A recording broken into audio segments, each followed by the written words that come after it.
Okay အားလုံးပဲမင်္ဂလာပါကိုယ့်အတွက်ကောင်းနေပြီးကြိုဆိုလိုက်ပါတယ်ဒီနေ့ကတော့ကျွန်တော်တို့ Mohinga ချစ်သူတွေဆို Mohinga website လေးလုပ်ကြမယ်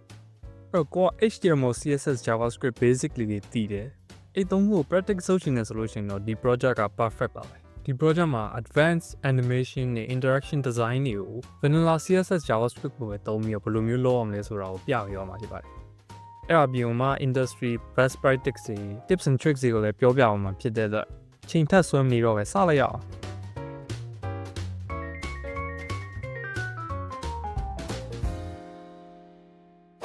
Okay ဆိုတော့ဒါကကျွန်တော်တို့ဒီနေ့လုပ်မဲ့ project လေးပေါ့နော်။အဲ့တော့ဒီမှာတွေ့ရတဲ့အတိုင်း Mohinga ဆိုတဲ့မြန်မာ font ကြီးအကြီးပါတယ်။ပြီးရင်သူ့ရဲ့အောက်မှာဒီ Burmese national dish you need to try ဆိုပြီးတော့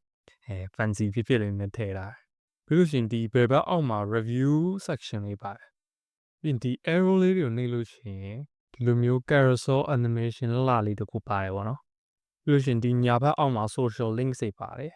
။ပြီးရင်ပို့ပြီးတော့စိတ်ဝင်စားစရာကောင်းတဲ့ဟာလေးကဒီ order now button လေး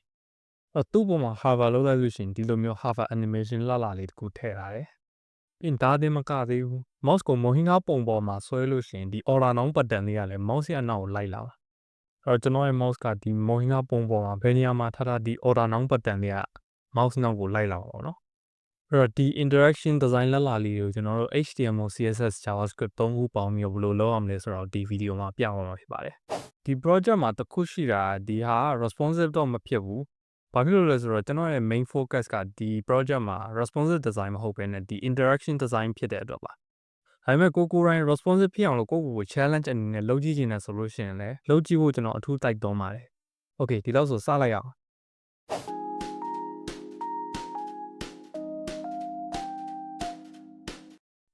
ကျွန်တော်တို့ project လေးကို insert လုပ်လိုက်ရအောင်အဲ့ဒီ video ရဲ့ description ထဲမှာကျွန်တော်ဒီ repository link လေးပါတယ်ပေါ့အကောင့်လေးဝင်လိုက်လို့ရှိရင်ကျွန်တော်ဒီမှာ GitHub repo page ကိုရောက်လာမယ်ပေါ့ကျွန်တော်ဒီမှာ brush နှစ်ခုရှိရယ် starter နဲ့ final နဲ့final ကတော့ကျွန်တော်တို့ app ရဲ့ final version ကိုထည့်ထားမှာပေါ့နောက်ကျရင် reference လုပ်ချင်တာလေးတွေပါကြည့်လို့ရအောင်ဒါပေမဲ့လောလောဆယ်တော့ကျွန်တော်ဒီ starter ကနေစမယ်အရင်ဆုံးအနေနဲ့ဒီ repo လေးကိုအရင်တုံးလိုက်ပေါ့ဒီမှာ SSH နဲ့ကုန်းလို့ရတယ် HTTPS နဲ့ကုန်းလို့ရတယ်ဒါမှမဟုတ် game မသုံးတော့ဆိုလို့ရှိရင်လည်းဒီမှာ download zip ဆိုတဲ့ဟာလေးနဲ့ download လုပ်လို့ရတယ်Okay အဲ့တော့ဒီ project ကိုကျရဲ့ text editor တခုမှဖွင့်လိုက်ပေါ့ကျွန်တော်မှတော့ဒီမှာ VS Code ထဲမှာဖွင့်ထားတာရှိရယ်ကျွန်တော်လည်းလိုက်လို့ရပို့လွယ်နေတယ်ဆိုလို့ရှိရင်လည်းဒီ VS Code မှာပဲလိုက်လို့ဖို့အကြံပေးချင်တယ်ပေါ့ဒီမှာဘာတွေပါလဲဆိုတာကြည့်လိုက်အောင်အရင်ဆုံးဒီမှာ access folder ရှိရယ် access folder ထဲမှာကျွန်တော်တို့သုံးမဲ့ static access တွေပေါ့အဲ့တော့ဒီမှာ icon တွေရှိတယ်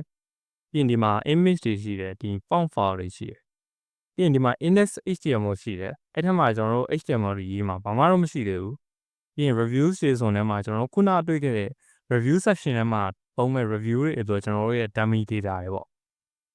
ပြီးဒီမှာ style css ရှိရယ်ဒီထဲမှာကျွန်တော်တို့ရဲ့ဒီ style reset တွေရှိတယ် style reset ကကြတော့ကျွန်တော်တို့အကုန်လုံးကို margin တွေ padding တွေဖြုတ်လိုက်တယ် styling လုပ်ရပို့လွယ်ပါအောင်ပြီးရင် box sizing ကို border box ပေးလိုက်တယ်ဒီကောင်လေးကကျွန်တော်တို့ဒီ project မှာမဟုတ်ဘူး CSS သုံးတဲ့ project တော်တော်များများမှာဒီလိုမျိုး style reset တွေလုပ်တာများတယ်ပေါ့ကျွန်တော် HTML လေးစရေးလိုက်အောင်ကျွန်တော် starting point အနေနဲ့ကျွန်တော် VS Code မှာဒီ exclamation mark လေးရိုက်ပြီးတော့ auto complete လုပ်လိုက်လို့ရှိရင်ဒီမှာကျွန်တော်ရဲ့ starting point template လေးရတယ်ဒီနေရာမှာ document နေရာမှာကျွန်တော်တို့လိုချင်တဲ့ဟာလေးကိုပြောင်းလိုက်အောင်မယ်ဒီမှာ Mohinga ဆိုပြီးတော့ထည့်လိုက်မယ် save လုပ်မယ်save လုပ်လိုက်လို့ရှိရင်ကျွန်တော်ဟာလေးက format ဖြစ်သွားတယ်လေဒီကောင်ကကျွန်တော် prettier ဆိုတဲ့ formatter ကိုသုံးထားလို့သုံးညနေဆိုလို့ရှိရင်ဒီ extension မှာဒီမှာ prettier formatter ဆိုပြီးတော့ရှာလိုက်လို့ရှိရင်အကောင်လေး install လုပ်ပြီးသုံးလို့ရတယ်ပေါ့ပြီးကျွန်တော်တို့ဒီမှာ hello world ဆိုပြီးရိုက်ထည့်လိုက် hello world ပြီးရင်ဒီ changes တွေကိုကြည့်ချင်လို့ရှိရင်ကျွန်တော်တို့ကဒီ go live ဆိုတဲ့ဟာလေးရှိတယ်အဲ့ကောင်ကဘာလဲဆိုတော့ဒီ extension ထဲမှာဒီမှာ live server ဆိုတဲ့ဟာလေးရှိတယ်အဲ့ကောင်တွင်းထားလို့ရှိရင်ဒီမှာ go live ဆိုပြီးတော့ပေါ်လိုက်မှာဒီကောင်နှိပ်လိုက်လို့ရှိရင်ဒီ browser ထဲမှာဒီ local host 9500မှာ website လေးတက်လာမယ်ပေါ့ဒီမှာကျွန်တော်ခုနရေးထား hello world ဆိုပြီးတော့ပါတယ်ဒီကောင်ကဘာကောင်းတာလဲဆိုတော့ဒီမှာ hello world မှာကျွန်တော်တို့ထားတော့ changes တွေထည့်လိုက်တယ်ဆိုလို့ရှိရင် save လုပ်ပြီးရတယ်တခါလေးပြန်သွားကြည့်လိုက်လို့ရှိရင်ဒီ changes တွေကပါ auto reload လုပ်ပြီး refresh ဖြစ်နေတာပေါ့ကိုယ်တိုင် manually reload လုပ်နေစရာမလိုတော့ဘူး okay အဲ့ဆိုကျွန်တော်ရဲ့ CSS ကိုဒီ HTML ထဲမှာလာချိန်ကြည့်အောင်ဒီ head tag ထဲမှာ link ဆိုပြီးတော့ထည့်လိုက်မယ်ပြီးရင်ဒီမှာ style sheet ဆိုပြီး auto complete လုပ်ပြီးပါတယ်ပြီးရင် extract ထဲမှာကျွန်တော်ရဲ့ style CSS ကိုထည့်လိုက်မယ်ပြီးရင်တွားကြည့်လို့ရှိရင်ခုနကဒီစာရဲ့ဘေးမှာ spacing လေးရှိရလေ အခု style CSS ထည့်လိုက်တော့ကျွန်တော်တို့ရဲ့ဒီ style reset တွေကအလုံးလောက်သွားတော့ margin padding တွေမရှိတော့ဒီကောင်က down ကတ်သွားတယ်အဲ့တော့ဒီကောင်ကအလုံးလုံးနေဆိုတော့သိရပြီပြီးရင်ကျွန်တော် font လေးလုံးလုံးလိုက်အောင်ဒီမှာကျွန်တော်တို့ font 2မျိုးသုံးမယ်အင်္ဂလိပ်စာ font အတွက်ကကြတော့ smooth sans ကိုသုံးမယ်မြန်မာအတွက်ကကြတော့ဒီမြန်မာ key ဆိုတဲ့ font ကိုလုံးလုံးပြီးသုံးမယ်ပေါ့Google ကိုလာလိုက်ပြီးရင်ကျွန်တော်တို့ဒီမှာ smooth sans ဆိုပြီးရိုက်ရှာလိုက်လို့ရတယ်ဒီအပေါ်ဆုံးက Google font ရှိရလေအကောင့်ထဲဝင်လိုက်မယ်ပြီးရင်ဒီမှာ get font ဆိုတဲ့ဟာကိုနှိပ်ပြီးတော့ဒီမှာ get embed code ဆိုတဲ့ဟာရှိတယ်ပြီးရင်ဒီမှာ link tag တွေရှိရလေဒီကောင်လေးကို copy code လုပ်လိုက်အောင်မယ်ပြီးရင်ကျွန်တော် HTML ကိုပြန်လာမယ်ပြီးရင်ဒီ CSS ရဲ့အပေါ်မှာဒီကောင်လေးကိုထည့်လိုက်မယ် save လုပ်မယ် okay save လုပ်ပြီးဆိုလို့ရှိရင်ဒီကောင်လုံးလုံးသွားတယ်ဒါပေမဲ့ကျွန်တော်တို့ဘာ changes မှတော့တွေ့ရမှာမဟုတ်သေးဘူးဘာလို့လဲဆိုတော့ကျွန်တော်တို့ကဒီ font ကိုလုံးရသေးရလေယူမသုံးရသေးဘူးအကောင်လေးကိုယူသုံးလိုက်ရအောင်အောက်မှာကျွန်တော်တို့ body ဆိုပြီးတော့ CSS ထဲမှာလာပြီးတော့ select လုပ်လိုက်မယ်ပြီးသူ့ရဲ့ font family ကိုကျွန်တော်တို့အိတ်ကောင်ပေးလိုက်အောင် smooth sans ပြီးရင် sans serif fallback အနေနဲ့ sans serif ထည့်လိုက်တော့ဒီကောင်ကလုံးတာ fade ဖြစ်သွားရဲဆိုလို့ရှိရင်ဒီကောင်ကိုယူသုံးအောင်ပါ okay save လုပ်ပြီးတော့တွားကြည့်လို့ရှိရင်ဒီမှာ font လေးကပြောင်းလိုက်တွေ့လား okay အဲ့လုံးနေပြီကျွန်တော်မြန်မာ font လေးလုံးလိုက်အောင်CSS ရဲ့ဒီအပေါ်ဆုံးလာပြီးတော့ဒီမှာ font face ဆိုပြီးရေးလိုက်လို့ရတယ်ဒီမှာကျွန်တော် auto complete လုပ်လိုက်ရင်ဒီ font family ကို source တွေရောပါလာတော့ဘာလဲဆိုတော့ဒီ font family မှာကျွန်တော်တို့ခေါ်ချင်တဲ့နာမည်ကိုပေးလိုက်ပြီမြန်မာခရီး URL မှာကျွန်တော်တို့ရဲ့ဒီ font ရဲ့ပတ်ကိုထည့်ပြရမှာကျွန်တော်တို့မှာ access တွေကမြန်မာ key.ttf access တွေကဒီမြန်မာ key.ttf ကိုထည့်လိုက်မယ်ပြီး save လုပ်လိုက်မယ်ပြီးအကောင့်ရဲ့ changes ကိုသိချင်တော့ဒီ hello world နေရာမှာကျွန်တော်တို့ mohinga ဆိုပြီးတော့မြန်မာလိုတစ်ခုထည့်လိုက်မယ် okay ဒီကျွန်တော် body ထဲမှာခုနက smooth sans နေရာမှာဒီမြန်မာ key ကိုခဏပြောင်းကြည့်မယ် okay ပြီး save လုပ်ပြီးတော့သွားကြည့်လို့ရှင်ကျွန်တော်မြန်မာ font ဝင်သွားပြီကျွန်တော် font ဟုတ်မဟုတ်ဘလို့သိလဲဆိုတော့ကျွန်တော်တို့ခုနကပြန်လာပြီးဒီကောင်ကို disable လုပ်လိုက်လို့ရှင်ဒီမှာ font ပြောင်းသွားတယ်လားဒီကောင်က default font ဒီကောင်မြန်မာ key ထည့်လိုက်လို့ရှင်ကျွန်တော်တို့လိုချင်တဲ့ font တိုင်းဖြစ်သွားတယ် okay အဲ့အလုံးလုံးနေပြီကျွန်တော်တို့ဒီ smooth sans ကိုအရင်ပြန်ပြောင်းလိုက်အောင်ဘာလို့ဆိုတော့ကျွန်တော်ရဲ့ website ကအင်္ဂလိပ်လိုပဲအများစုပါပါmohinga ဆိုတဲ့စာသလုံးပဲမြန်မာလိုပါပါဆိုတော့အဲ့တလုံးကိုပဲ select လုပ်ပြီးတော့မြန်မာ font ပေးလိုက်လို့ရတယ် okay အဲ့ဆိုကျွန်တော်တို့ website ကိုစရေးလို့ရတယ်ကျွန်တော်တို့ဘာပါမလဲဆိုတော့အရင်ဆုံးဒီနားမှာမြန်မာအလံလေးကို logo အနေနဲ့ထည့်လိုက်မယ်ပြီးဒီအလဲကောင်မှာ mohinga ဆိုတဲ့စာအကြီးကိုမြန်မာလိုထည့်မယ်ပြီးသူ့အောက်မှာက description လေးထည့်မယ်အကောင်လေးကိုရင်စလုပ်လိုက်အောင်ဒီဆုံး HTML မှာလာမယ်ဒီကောင်ကိုဖျက်လိုက်မယ်ပြီးကျွန်တော်ရဲ့ website ကအကြီးမဟုတ်တသေးလေးပဲ scroll လုပ်စရာကြီးပါလည်းမရှိဒီ page ကြီးတစ်ခုလုံးကျွန်တော်ရဲ့ main content လို့ပြောလို့ရတယ်ပေါ့အဲ့ main content ကြီးတစ်ခုလုံးကိုပြောချင်တာဖြစ်တဲ့အတွက်ဒီကောင်ကို main tag လေးထဲမှာ wrap လုပ်လိုက်မယ်semantically ပို့ပြီးအသေးပဲရှိပါဟုတ်ဒီတော့ဒီမှာ logo ထည့်မယ်comment လေးနဲ့ portion အောင်ထည့်လိုက်မယ်ပြီးရင် div ထားမယ်ဒီအထက်မှာ image tag ထည့်မယ် okay ဒီ source ထဲမှာကျွန်တော် access ထဲကဒီမြန်မာ flag.svg ဆိုတဲ့ဟာကိုယူသုံးမယ်အောက်မှာမြန်မာ flag okay save လုပ်လိုက်မယ်ဒီတော့ heading မှာတစ်ခါထည့်လိုက်အောင်ဒီမှာ heading ဆိုပြီး comment လေးထည့်လိုက်မယ်ဒီကျွန်တော် mohinga ဆိုရင်မြန်မာလိုအကြီးဆုံးဖြစ်မှာဆိုတော့ h1 ကိုသုံးလို့ရတယ်h1 ဆိုပြီးတော့ဒီမှာ mohinga ဆိုပြီးထည့်လိုက် okay ပြီးဒီကောင် styling လုပ်ဖို့အတွက် class name ကို heading ဆိုပြီးပေးလိုက်ပြီးသူ့အောက်မှာ description ရှိမယ် description ကကျွန်တော်တို့ p tag လေးနဲ့သုံးမယ်p tag မှာကျွန်တော်တို့က description ဆိုတဲ့ class name ကိုတစ်ခါလေးပေးခြင်းနဲ့ထားပါတော့အဲ့လိုမျိုး auto complete နဲ့တစ်ခါလေးပေးခြင်းလို့ရှိရင် dot ဆိုပြီးတော့အနောက်မှာကျွန်တော်တို့ပေးခြင်းတဲ့ class name ကိုထည့်လိုက်လေပြီးရင် auto complete နေလိုက်လို့ရှိရင် p tag ကိုကျွန်တော်တို့ description ဆိုတဲ့ class name နဲ့ရပါတယ်ဒီထဲမှာကျွန်တော်တို့ဒီ Burmese national dish you need to try ဆိုပြီးတော့ okay အဲ့လိုလေးထားလိုက်မယ်ပြင်သွားကြည့်ရင်ကျွန်တော် styling တွေဘာမှမပါတယ်ရုပ်ဆိုးနေအကောင်လေးကိုပြင်လိုက်အောင်ဒီဆုံးကျွန်တော်ရဲ့ background color ကိုဒီ secondary color လေးထားခြင်းတယ်အဲ့တော့ဒီအောက်မှာ background color ကို sorry secondary color ဆိုပြီးဒီလို file လေးနဲ့ယူသုံးလိုက်လို့ရဒီ variable Okay အဲ့ဒါ save လုပ်ပြီးသွားကြည့်လို့ရှင် okay background color လေးလာပါတယ်ဒီကျွန်တော် main ကို padding လေးနည်းနည်းပေးမယ်ကျွန်တော် vertical padding ကို large horizontal padding ကို XL ပေးခြင်းတယ်ဒီနှစ်ခုpadding ကို space large လို့ရှင်အဲ့နောက်မှာပဲ space XL အဲ့လိုနှစ်ခုထည့်လို့ရှင်တော့ပထမတစ်ခုက vertical ဒုတိယတစ်ခုက horizontal ဖြစ်အောင်အဲ့တော့သွားကြည့်လို့ရှင်တွေ့ရတဲ့အတိုင်းပဲအပေါ်မှာ padding ကနည်းနည်းရှိရယ်ဒီဘယ်ဘက်မှာအဲ့အပေါ်ထပ် padding ကပိုများတယ်တွေ့လားဒီနှစ်ခု style လောက်ရအောင်ဒီအောက်မှာကျွန်တော်တို့ heading ဆိုရပို့ရှင်းအောင်ဒီ comment လေးနဲ့ခွဲထားလိုက်မယ်ဒီ heading class ကို select လုပ်မယ်ဒီသူ့ရဲ့ font size ကိုကျွန်တော်တို့ဒီအပေါ်မှာအကြီးဆုံး font size ရှိတယ်ဒီ XXL ဆိုတဲ့ဟာအဲ့ကိုယူသုံးမယ် font size wait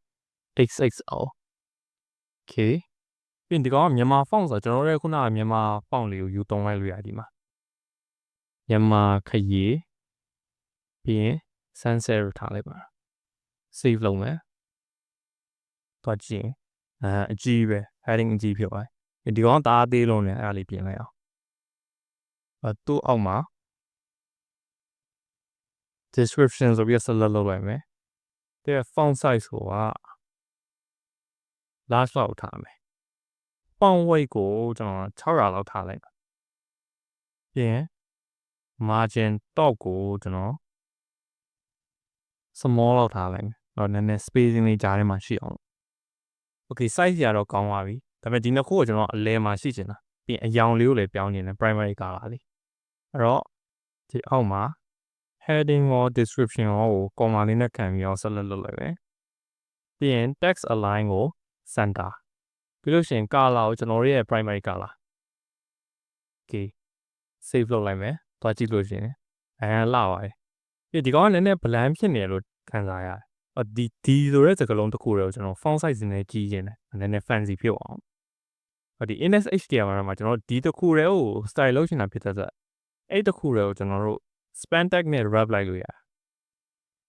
ဒါကို wrap လိုက်မယ် save လုပ်ပြီးတော့ဒီမှာပြန်သွားပြီး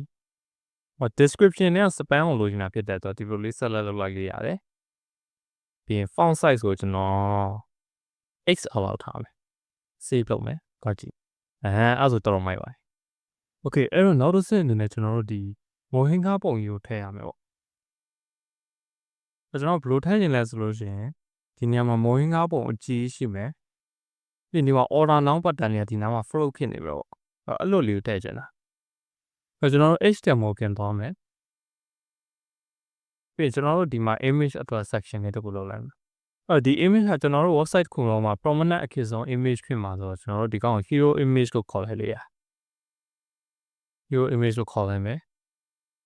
ပြီးလို့ရှိရင်ကျွန်တော် div လေးတစ်ခုနဲ့ hero image container ဆိုပြီးထားလိုက်မယ်ပြင်သူ့အထဲမှာ hero image ဆိုတဲ့ image tag တစ်ခုထည့်လိုက်မယ်ဒီ source ထဲမှာကျွန်တော်တို့ mohinga png ကို access ရနေထည့်လိုက်မယ်အောက်မှာ mohinga dish လို့ထည့်လိုက်အဲ့ဆိုရင်ကျွန်တော်တို့ပြန်သွားကြည့်လို့ရှိရင်ဒီမှာကျွန်တော်တို့ image ကတော့ပေါ်လာတယ်ကဲအဲ့ကျွန်တော်တို့ကဒီကောင်ကိုဒီအလဲကောင်တက်အောက်မှာရှိစေချင်တာလေအဲ့လိုဘယ်လိုလုပ်လို့ရလဲဆိုရင်ကျွန်တော် position absolute ကိုသုံးပြီးလုပ်လို့ရတယ်အဲ့သူ့ရဲ့ relative parent ကျတော့ဒီ page တစ်ခုလုံးစာကြီးရှိရမယ်အဲ့ကျွန်တော်တို့သွားကြည့်လိုက်လို့ရှိရင်သူ့ရဲ့ parent မှာ main ရှိတယ်အဲ့ main ကိုကျွန်တော်တို့ position relative ထားကြအောင်ဆိုဒီ main ကိုလာပြီးရင် position relative လို့ထားလိုက်မယ်ဒီတော့ဒီ page တစ်ခုလုံးရဲ့အပြည့်အစုံရှိချင်တာဆိုတော့ဒီမှာ height ဆိုပြီးတော့100 view height လို့ထည့်လိုက်လို့ရတယ်။အဲ့ဆိုရင်ကျွန်တော်တို့ဟိုကောင်ကို position absolute လာထားလို့ရတယ်။ဒီမှာ hero image ဆိုပြီးတော့ section တစ်ခုတစ်ခုခွဲလိုက်မယ်။ hero image container ဆိုပြီးတော့ထည့်မယ်။ဒီမှာ position absolute ထားလိုက်မယ်။ okay save လုပ်လိုက်မယ်။ဘာမှမပြောင်းရသေးဘူး။ဒါပေမဲ့အခုကျွန်တော်တို့ဒီ main ရလဲ height အပြည့်ရှိသွားပြီ။ဒီကောင်လည်း position absolute ဖြစ်သွားပြီဆိုတော့ဒီ main ရဲ့ကြိုက်တဲ့နေရာမှာကျွန်တော်တို့ bottom တို့ left တို့ right တို့အဲ့ property ကိုသုံးပြီးတော့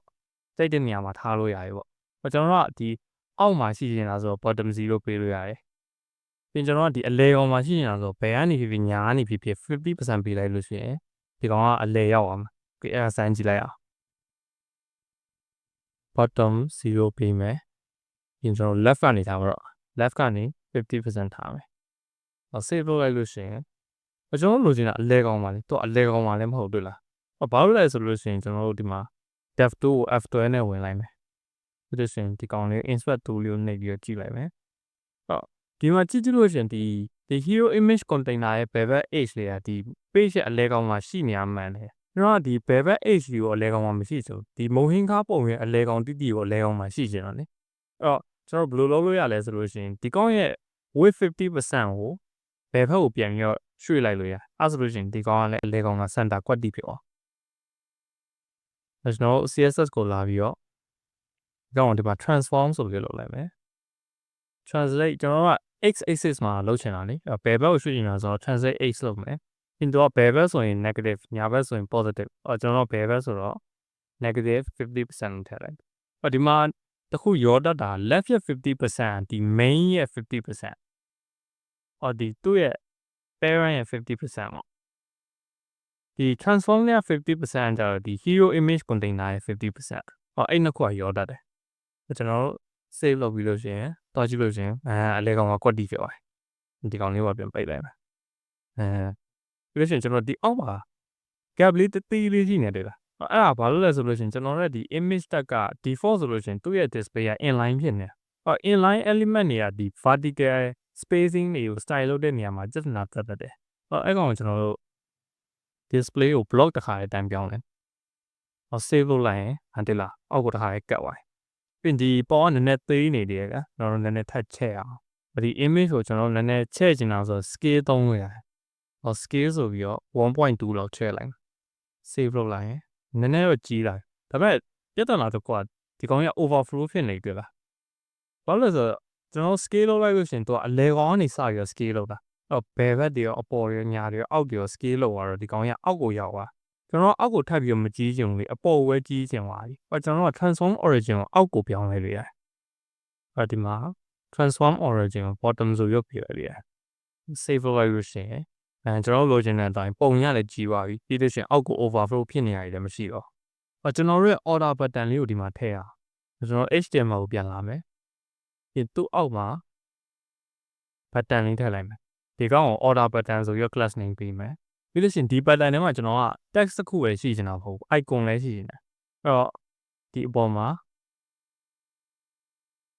order button icon ဆိုပြီးတော့ div လေးထည့်လိုက်မယ်ပြီးအဲ့ထဲမှာကျွန်တော် image tag နဲ့ဒီ access မှာကျွန်တော် arrow icon ဆိုလို့ရှိရင် icon လေးထည့်မယ်ဒီမှာ arrow icon ဆိုပြီး alt ထဲမှာထည့်မယ်ပြီးသူ့အောက်မှာကျွန်တော် order noun ဆိုပြီးတော့ text ကို span နဲ့ထည့်လိုက်မယ် okay save လုပ်ပြီးတွားကြည့်လို့ရှိရင် cloud ကတော့ပေါ်လာဒါပေမဲ့ဒီကောင်ကြီးက image ရဲ့အောက်မှာနေရာယူရတော့ image ကကျွန်တော်တို့ထားခဲ့တဲ့အောက်မှာမရှိတော့တဲ့လားပြီးကျွန်တော်ကဒီကောင်ကိုဒီအပေါ်မှာထားနေတာလေposition absolute မပါဘဲနဲ့ဒီကောင်ကိုဒီလိုမျိုးတွားထားလို့ရှိရင်ခက်လိမ့်မယ်ဒီကောင်ကိုလည်းကျွန်တော် position absolute ထားပြီးတော့ဒီမှာထားမယ်ဒီကောင်ကို absolute ထားလိုက်လို့ရှိရင်သူ့ရဲ့ parent main မဟုတ်တော့ဘူးသူ့ရဲ့ parent မှာဒီမှာ hero image container ရှိရတယ်သူ့ရဲ့ parent hero image container ကလည်း position absolute ဆိုလို့ရှိရင်ဒီကောင်ကဒီ main အထိတွားမြူနေတော့ပဲနဲ့သူ့ရဲ့ parent ကိုဒီ hero image container ကနေပြီးတော့တွားပြီးတော့ reference လုပ်တော့မှာ absolute ထားလို့ရှိရင်ဒီကောင်ကဘယ်လိုနေမလဲဆိုတော့ကျွန်တော်ကြည့်အောင် order button ပြီးတော့ထားလိုက်မယ်ပြီးလို့ရှိရင် position ကို absolute ထားမယ်ပြီးလို့ရှိရင်ကျွန်တော်တို့ top ကို0 right ကို0လောက်ထားကြည့်မယ်အဲ့ဆိုရင်ကျွန်တော်တို့ကဒီ hero image container ရဲ့ညာဘက်အပေါ်တောင်းမှရှိနေတာရှိမရှိရောတွားကြည့်ကြည့်မယ်ဒီနားမှာရှိနေhero image container ရဲ့ down home ဟုတ်တေးကြရင်လို့ရှိရင်လည်းကျွန်တော်တို့ဒီ tab 2ကိုဖွင့်လိုက်လို့ရတယ်ဒီ inspect tool နဲ့ဒီမှာ hero image container လေးကိုထောက်ကြည့်လိုက်လို့ရှိရင်ဒီမှာသူ့ရဲ့ညာဘက်အပေါ်တောင်းမှကွက်တီးရဒီကောင်လေးကိုနည်းနည်း style လုပ်ရအောင်ကျွန်တော် CSS ကိုပြန်လာမယ် border ကို0ပေးလိုက်မယ်ကျွန်တော် border ကြီးကိုမလို့ကြဘူးပြီးရင် background color ကကျွန်တော်ရဲ့ဒီ primary color လေးကိုသုံးမယ်ပြီးရင် text color ကို white ထားမယ်ပြီးရင်ကျွန်တော် width ကို140 pixel လောက်ထားမယ် height ကို140 pixel ထားမယ်ပြီးရင်ကျွန်တော်ဒီကောင်ကိုအလုံးဖြစ်နေချင်တာborder radius 50% ဒီ save ပြီးတော့တွားကြည့်လိုက်လို့ရှိရင်ဒီပုံလေးတော့နည်းနည်းပေါ်လာဒါပေမဲ့ဒီကောင် font ကကျွန်တော်တို့ default font ပဲဖြစ်နေတယ်ကျွန်တော်တို့ကဒီ font သုံးကြမယ် font family ကိုထားလဲပြောင်းပေးလိုက်တာ font family ကို smooth sans serif ပြင်ကျွန်တော်တို့က font weight ကိုလည်းနည်းနည်း600လောက်ထားလိုက်မယ် cursor ကို pointer ထားမယ်ပြင် font size ကို medium လောက်ထားလိုက် save လုပ်မယ်ပြင်သွားကြည့်လိုက်လို့ရှိရင် okay size တွေပါတော့နည်းနည်းမှန်သွားတယ်ဒါပေမဲ့ position ရမှားနေတယ်ကျွန်တော်ကဒီနားလေးမှလိုချင်တာလေposition ကိုပြောင်းအောင် right ကနေပြီးကျွန်တော်20% လောက်ရင်းထားကြည့်မယ် top ကို 5% လောက်ရင်းဆက်မယ်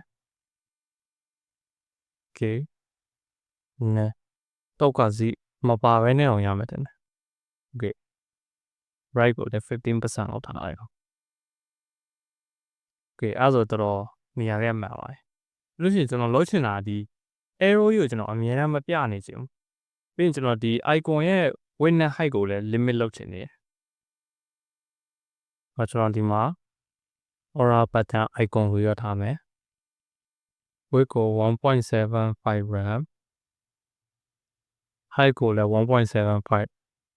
gram ထားမယ် save လုပ်ပြီးထားကြည့်လို့ရှိရင်ခုနကကျွန်တော်က width အပြည့်ရှိတော့ဒီကောင်ကြီးကအလဲကောင်မှာရှိနေဒါပေမဲ့ကျွန်တော်က width ကိုတတ်မှတ်လိုက်တော့ဒီကောင်ကဘယ်ဘက်ကိုရှိနေကျွန်တော်ကဒီ button ကြီးတစ်ခုလုံး flex ပေးပြီးတော့ဒီကောင်တွေကို center align ပြန်လုပ်လို့ရတယ်ကျွန်တော်ရဲ့ button ကိုပြန်သွားမယ် display flex ထားမယ်ကျွန်တော်ကအပေါ်အောက်ရှိနေချင်တာဆိုတော့ flex direction ကို column ထားပေးရတယ် in justify content center align items center save လုပ်လိုက်မယ်ကြည့်အဲ့ဆိုအလဲကောင်မှာဖြစ်သွားပြီပြီးလို့ရှိရင်ကျွန်တော်ဒီ arrow ကြီးကိုအမြဲတမ်းပြမနေချင်ဘူး hover လုံးမှဒီကောင်လေးကိုအောက်ကနေထွက်လာတဲ့ animation လေးလုပ်ချင်တာအဲ့တော့ဒီဆုံးဒီ height ကိုကျွန်တော်တို့0ရင်ပေးလိုက်အဲ့ဆိုရင်ဒီမှာ arrow နဲ့ order နောင်မြန်နှစ်ခုထပ်တယ်လို့ဖြစ်သွားတယ်ဘာလို့လဲဆိုတော့ဒီ arrow icon သူ့ရဲ့ box တွေကနေပြီးတော့ overflow ဖြစ်ပြီးတော့ဒီအပေါ်မှာလာရောက်နေဒီကောင်ကြီးကိုမမြင်ချင်ဘူးဆိုလို့ရှိရင်ကျွန်တော်တို့ overflow ကို hidden ထားလိုက်မယ်ပြီးလို့ရှိရင်ကျွန်တော်တို့ order button hover လုပ်လို့ရှိရင်ကျွန်တော် size ကိုလည်းနည်းနည်းကြီးရင်တော့ width ကို180 pixel လောက်ထားလိုက် height ကိုလည်းအတူတူပဲပြီးလို့ရှိရင်ဒီ order button hover လုပ်တဲ့အချိန်မှာဒီ order button icon ကနေပြီးတော့ height ကို 1.75 gram ပြန်ထားမယ် okay save လုပ်ပြီးတော့ကျွန်တော် size တွေပါလည်းမှန်ပါတယ်ဒါပေမဲ့တစ်ခုရှိတာဒီမှာကျွန်တော် hover လုပ်လို့ရှိရင်ဒီ button ကဒီဘယ်ဘက်အောက်ခြမ်းကြီးကိုချဲ့ပါတယ်တွေ့လားကျွန်တော်ကအဲ့လိုမျိုးမလို့ကျွန်တော်အလဲကောင်ကနေပြီးထည့်ချင်တာလေခုနကဒီ Mohinga image ကို scale လုပ်သွားလို့ဘာလို့လဲဆိုတော့ကျွန်တော်က right နဲ့ top ကနေပြီးတော့ချိန်ထားလေအဲ့တော့ဒီကောင်ရဲ့ right နဲ့ဒီ top ကကျွန်တော်ပေးထား value အတိုင်းပဲအမြဲရှိနေမှာချဲ့လို့ရှိရင်ဒီကောင်ကမပြောင်းဆိုတော့ဒီဘက်ကိုပဲချဲ့အောင်ပါကျွန်တော်ကဘယ်လိုမျိုးပြင်လို့ရလဲဆိုတော့ဒီကောင်ကိုညာဘက် 50% တင်ဘယ်ဘက် 50% တင်အဲ့လိုမျိုးတင်လိုက်လို့ရှိရင်ဒီကောင်အမြဲဒီ button ရဲ့ width နဲ့ height 50% ကိုညာဘက်နဲ့အပေါ်ကိုရွှေ့နေမှာဆိုတော့သူဘယ်လောက်ကြီးသူ့ရဲ့ 50% အမြဲတမ်း opposite ဘက်ကိုထပ်ပြီးတော့ချဲ့သွားပါပဲအဲ့ကောင်မျိုးစမ်းလိုက်အောင်ဒီနေရာကိုလာပြီးတော့ transform in translate ကျွန်တော်က x or y ကိုလုံးမှာဆိုတော့ဒီကို translate ကိုတုံးလို့ရတယ်ပြီးညာဘက်ကို 50% ဆိုတော့ဒီမှာအရှိမ 50% ထည့်မယ်ပြီးရင်အပေါ်ကို -50 ဘာလို့လဲဆိုတော့ဒီမှာအရှိဆုံးလာတာသူက x value ပြီးရင် y value လာမှာx value ကကျွန်တော်ကညာဘက်ကိုသွားနေတာဆိုလို့ရှိရင်ညာဘက်က positive ဖြစ်တဲ့ 50% ဒီ y value မှာကျွန်တော်အပေါ်တက်ချင်တာဆိုလို့ရှိရင်ဒီမှာအပေါ်တက်ချင် negative ကိုတုံးရအောက်ကိုဆင်းရင် positive တုံးရကျွန်တော်ကအပေါ်ဆိုတော့ -50% ထည့်လိုက်ပြီsave လုပ်လို့ရှိရင်နေရာတော့နည်းနည်းပြောင်းသွားတယ်ဒါပေမဲ့ကိစ္စမရှိဘူးကျွန်တော် hover လုပ်လိုက်လို့ရှိရင်တွေ့ပါခုနလိုဘယ်ဘက်ကြီးကိုချဲ့မနေရောကျွန်တော် position လို့လည်းနည်းနည်းပြန်ချိန်လိုက်ရအောင်ခုနကျွန်တော် right ကြီးကနှစ်ခါဖြစ်သွားအဲ့ကောင်ရမှာဖြစ်တယ်ညကိုဖြတ်လိုက်မယ်ပြီးရင်ဒီမှာကျွန်တော်ခုန15ဆိုတော့ 20% လောက်ပြန်ထားမယ်တောက်ကိုခုန0ဆိုတော့5% လောက်ရင်ဆိုင်ပြီး save လုပ်လိုက်ရင်နည်းနည်းလိုသေးတယ်ဒီကောင်10% လောက်ထားပြီးတော့non 25 လောက်ထားကြည့်ရမှာ okay အဲ့ဆိုမဆိုတော့ hover လုပ်လိုက်ရင်လည်းမှန်နေပြီဒါပေမဲ့တခုရှိတာဒီကောင်ကြီးကအခုက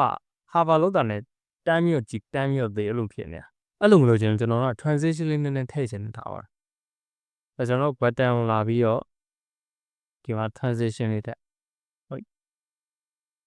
ကျွန်တော်ကဒီ winner height ကို animate လုပ်ချင်တာဆိုတော့ဒီမှာ width ကိုထည့်မယ်200 millisecond ပြင် ease နောက်တောင်းလိုက်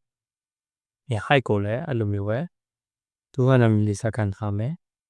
ease နောက်လုပ်မှာ okay တော့ကြည့်လို့ရှိရင်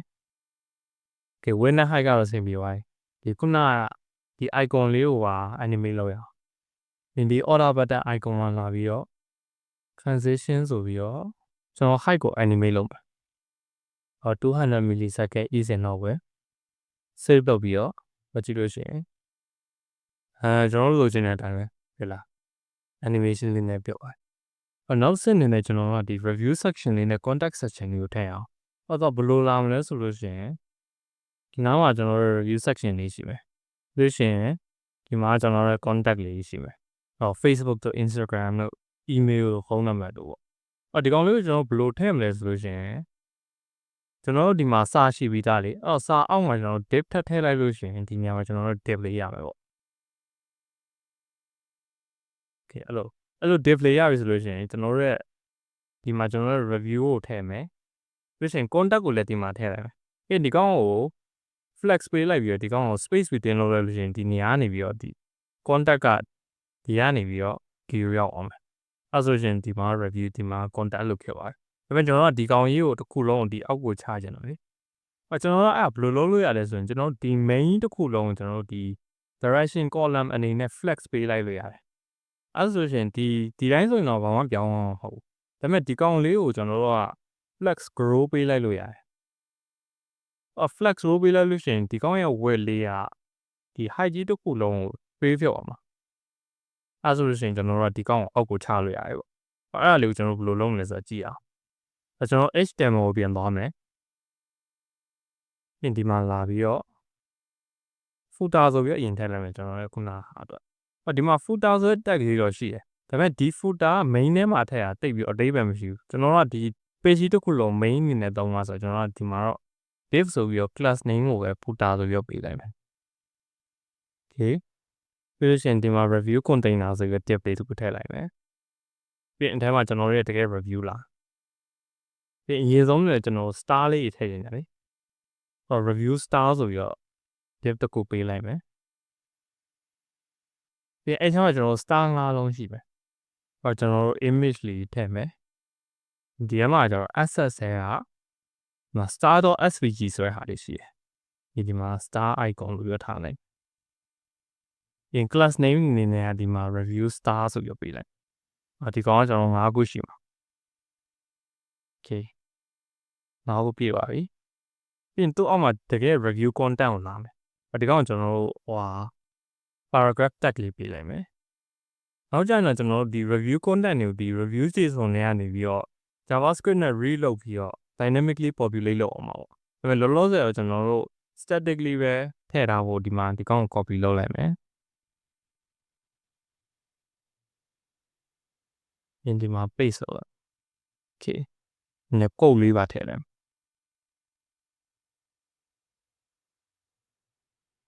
ပြန်အောက်မှာကျွန်တော် reviewer နာမည်ထည့်မယ်လောလောဆယ် Alex ဆိုပြထားလိုက်တာ okay save လုပ်ပြီးရင်တော့ကြည့်မယ်ကျွန်တော်တို့လိုချင်တဲ့အတိုင်းလေးတောင်နည်းနည်းဆင်နေပြီအဲ့လေးကိုကျွန်တော်နည်းနည်းထပ်ပြင်လိုက်အောင်ပဲအရင်ဆုံးဒီကောင်ကကျွန်တော်တို့အောက်ကိုအရင်ရအောင်လုပ်ရအောင်ကျွန်တော်ခုနပြောသလိုပဲဒီ style CSS မှာလာပြီးတော့ main ကိုကျွန်တော်တို့ flex ပေးလိုက် display flex interaction ကို column ထားမယ်ဒီအဲ့လိုရပါပြီဆိုလို့ရှိရင်ကျွန်တော်တို့ဒီအောက်မှာ footer ဆိုပြီးတော့ section တစ်သက်ခွဲလိုက်မယ် footer display flex ပြီးရင် justify content ကို space within ထားလိုက်မယ်လောလောဆယ်တော့ဒီကောင်ကသိရမှာမဟုတ်သေးဘူးဒါပေမဲ့ကျွန်တော်ဒီ review container ရဲ့ဒီအောက်မှာကျွန်တော် contact ဆိုပြီးတော့လောလောဆယ်တစ်ခုထည့်ထားလိုက်မယ်save လုပ်လိုက်လို့ရှိရင်ဒီ contact ဆိုတဲ့ဟာလေးအညာဘက်ကိုရောက်နေဒီ space within အလုံးလုံးနေဒီကောင်ကိုအောက်ကိုချရမယ်တော့အောက်ချခြင်းလို့ရှိရင်ကျွန်တော်တို့ဒီကောင်အရင်ဆုံးခုနပြောလို့ flex grow ကို1ပေးလိုက်မယ်အဲ့ဆိုလို့ရှိရင်ဒီမှာတိတော့မသိရသေးဘူးဒါပေမဲ့ကျွန်တော်တို့ dev tool တွေကိုတွားပြီးတော့ကြည့်လို့ရှိရင် ဒီ footer တစ်ခုမှာတွေ့ရဒီ height တစ်ခုလုံးနေရာယူသွားတယ်ဒီကောင်ကကျွန်တော်အောက်ကိုပို့ဖို့ဆိုလို့ရှိရင် align item ဆိုပြီးတော့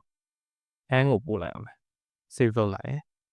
boom ရပါတယ်ဒီ review လေးကိုဆက်ပြီးတော့ style လုပ်ရအောင်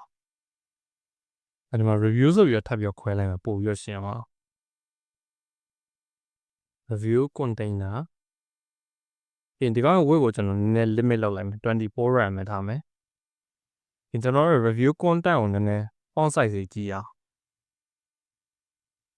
font size ကို medium လောက်ထားပဲထားပါတော့ okay save လုပ်ပြီးတော့ထားကြည့်ရင် okay font size ရမှန်ပါတယ်ဒီ spacing လေးကိုလည်းနည်းနည်းပါအောင် margin bottom ကို space small လောက်ထားလိုက်ပြီးကျွန်တော်ဒီ reviewer ကိုလည်းလာပြီးတော့ font size ကို small လောက်ပေးပဲပြီး font weight လေးနည်းနည်းတင်လိုက်ပဲfont weight ကို600ထားမယ် save လိုက်လို့ရှိရင်ဒီလောက်ဆိုရင်တော့တော်တော်မိုက်ပါတယ်ပြီးကျွန်တော်တို့အမြဲ5 star ဖြစ်နေမှာမဟုတ်လေ4 star 3 star တွေလည်းလာအောင်ပါလေအဲ့တော့ကျွန်တော်တို့ star မပေးထားတဲ့ဟာတွေကိုနည်းနည်းမှုံအောင်လုပ်ချင်တဲ့ထားပါတော့ကျွန်တော်တို့ဒီ HTML မှာအရင်လာပြီးတော့ class name အသစ်တစ်ခုပေးလိုက်မယ်နောက်ဆုံး star ဒီမှာ page ဆိုပြီးတော့ပေးလိုက်မယ်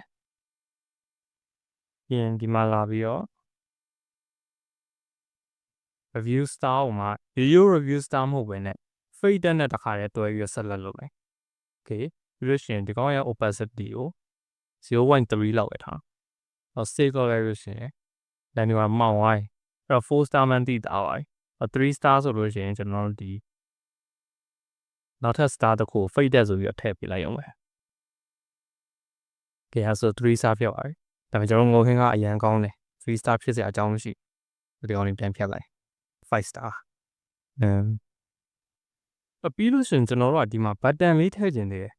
ဘယ်ဘက် arrow နဲ့ညာဘက် arrow button လေးပေါ့အကောင်လေးကိုနှိပ်လိုက်လို့ရှိရင် review တစ်ခုပြီးတစ်ခုကို switch လုပ်ပေးမယ်ဟာမျိုးပေါ့ကျွန်တော် HTML မှာလာကြည့်လို့ရှိရင်ဒီမှာကျွန်တော် review container ရှိရပြီး review ရှိရကျွန်တော်ဘယ်မှာထားခြင်းလဲဆိုလို့ရှိရင်ဒီ alex နဲ့တဒန်းထဲမှာထားခြင်းတယ်ဒီ reviewer တဒန်းနဲ့ဒီနားလောက်မှာထားခြင်းတယ်အဲ့လိုထားခြင်းလို့ရှိရင်ဒီကောင်ကို javelin နဲ့ wrap လိုက်ပြီးဒီမှာ button လာထည့်လို့ရတယ်အဲ့ဒါဆိုလွယ်လွယ်လေးပဲဒါပေမဲ့ကျွန်တော်အဲ့လိုမလုပ်ချင်ဘူးဘာဖြစ်လို့လဲဆိုတော့ဒီကောင်ကဒီ review tip ကြီးထဲမှာရှိနေတာကျွန်တော်ခဏနေကြလို့ရှိရင် JavaScript ကိုသုံးပြီးဒီ review tip ကိုတစ်ခုပြောင်းနေပါလေကျွန်တော်က button ဝင်တာဒီ review ထဲမှာလာထားလို့ရှိရင်ကျွန်တော်ခလုတ်တစ်ခုနှိပ်တိုင်း button ဟိုလိုက်ပြောင်းနေမှာကျွန်တော် event listener တွေကိုလည်းပြန်ပြီးတော့ထည့်နေရမှာအဲ့ကောင် efficient မဖြစ်ကျွန်တော်ဘာလုပ်ချင်လဲဆိုတော့ review container ရဲ့အပြင်မှာထားမယ်ပြီးမှ position absolute နဲ့ဒီ review ထဲမှာရှိနေတယ်လို့မျိုးဒီ alex ရဲ့ b ကိုထားလိုက်ကျွန်တော်ဒီ review container ရဲ့ဒီအောက်ထဲမှာ review button ဆိုပြီးတော့ div လေးတစ်ခုလုပ်လိုက်မယ်ပြီးရင် button ဆိုပြီးတော့ကောင်း review button လုပ်ပေးလိုက်နောက်ပို့ထည့်လိုက်မယ်ပြီးရင်ကျွန်တော်ကဒီမှာ icon တွေပါမသုံးတော့ left နဲ့ right ကိုကျွန်တော်တို့ဒီ less than နဲ့ greater than လေးကိုပဲတစ်ခါသုံးနေတယ်ကွာဒါပေမဲ့အဲ့လိုဆိုတခုပြဿနာရှိတယ်ဒီမှာ less than ဆိုလို့ရှိရင်ဒီကောင် HTML နဲ့ရောတတ်တယ်တွေ့လားဒီမှာအနီရောင်လေးပြနေအကောင်ကအဲ့လိုသုံးလာမကောင်းဘူးတော့ဘယ်လိုမျိုးသုံးလို့ရလဲဆိုလို့ရှိရင်သူ့အတွက်ကုတ်လေးတစ်ခုတတ်ရှိတယ်ဒီကောင်သုံးလို့ရှိရင်ဒီကောင်ကကျွန်တော်တို့ရဲ့ less than sign ကိုပြရတယ်တူတူပဲgreater than sign ဆိုလို့ရှိရင်လည်းဒီကောင်လေးနည်းနည်းဆင်တယ်နေရာမှာ L နေရာမှာ G ပြောင်းလိုက်အောင် save လုပ်ပြီးတော့တွားကြည့်လို့ရှိရင်ဒီမှာ button တသေးလေးတွေ့နေရတယ်လား left နဲ့ right နဲ့အကောင်လေးကျွန်တော် style လုပ်ရအောင်ဒီကောင်ကိုကျွန်တော်က position absolute မှာဒီ review container နဲ့ relative ဖြစ်ပြီးတော့ထားခြင်းတာ style css ကိုလာပြီးတော့ review container ကို position relative ထားလိုက်မယ်ပြီးလို့ရှိရင်အောက်ကိုလာပြီးတော့ review button ဆိုပြီးတော့ select လုပ်မယ်ပြီး position absolute ထားလိုက်မယ်ပြီးရင်ကျွန်တော်ကညာဘက်အောက်တောင်မှာရှိချင်တာဆိုတော့ right ကို0ပေးမယ် bottom ကို0ပေးမယ် okay ပြီးရင်ဒီနှစ်ခုက Bayesian ကတ်ရက်ဆိုတော့ကျွန်တော် display ကိုလည်း flex ပေးလိုက်မယ်တခါတည်း align item ကို center ထားမယ်ဒီနှစ်ခုကြား gap ကိုကျွန်တော်က space medium လောက်ထားခြင်းတယ်ဒီကျွန်တော် review button တွေကိုလည်း style လုပ်မယ်review button s မှာပါတဲ့ဟာကို select လုပ်မယ် background color မရှိကြဘူးအဲ့တော့ transparent လာမယ် border ကို0ထားမယ် font size ကိုက large တော့ထားမယ်ပြင် cursor ကိုလည်း pointer ထားလိုက်မယ် horizontal padding မှာနည်းနည်းထည့် horizontal ဆိုတော့ကျွန်တော်တို့ကဒုတိယဟိုစာမှာထည့်ရ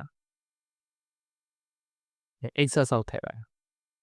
ပြင်ဒီကောင်လည်းတစ်ခါလဲ font family ကို smooth sans လို့ပြောပြလိုက်မယ်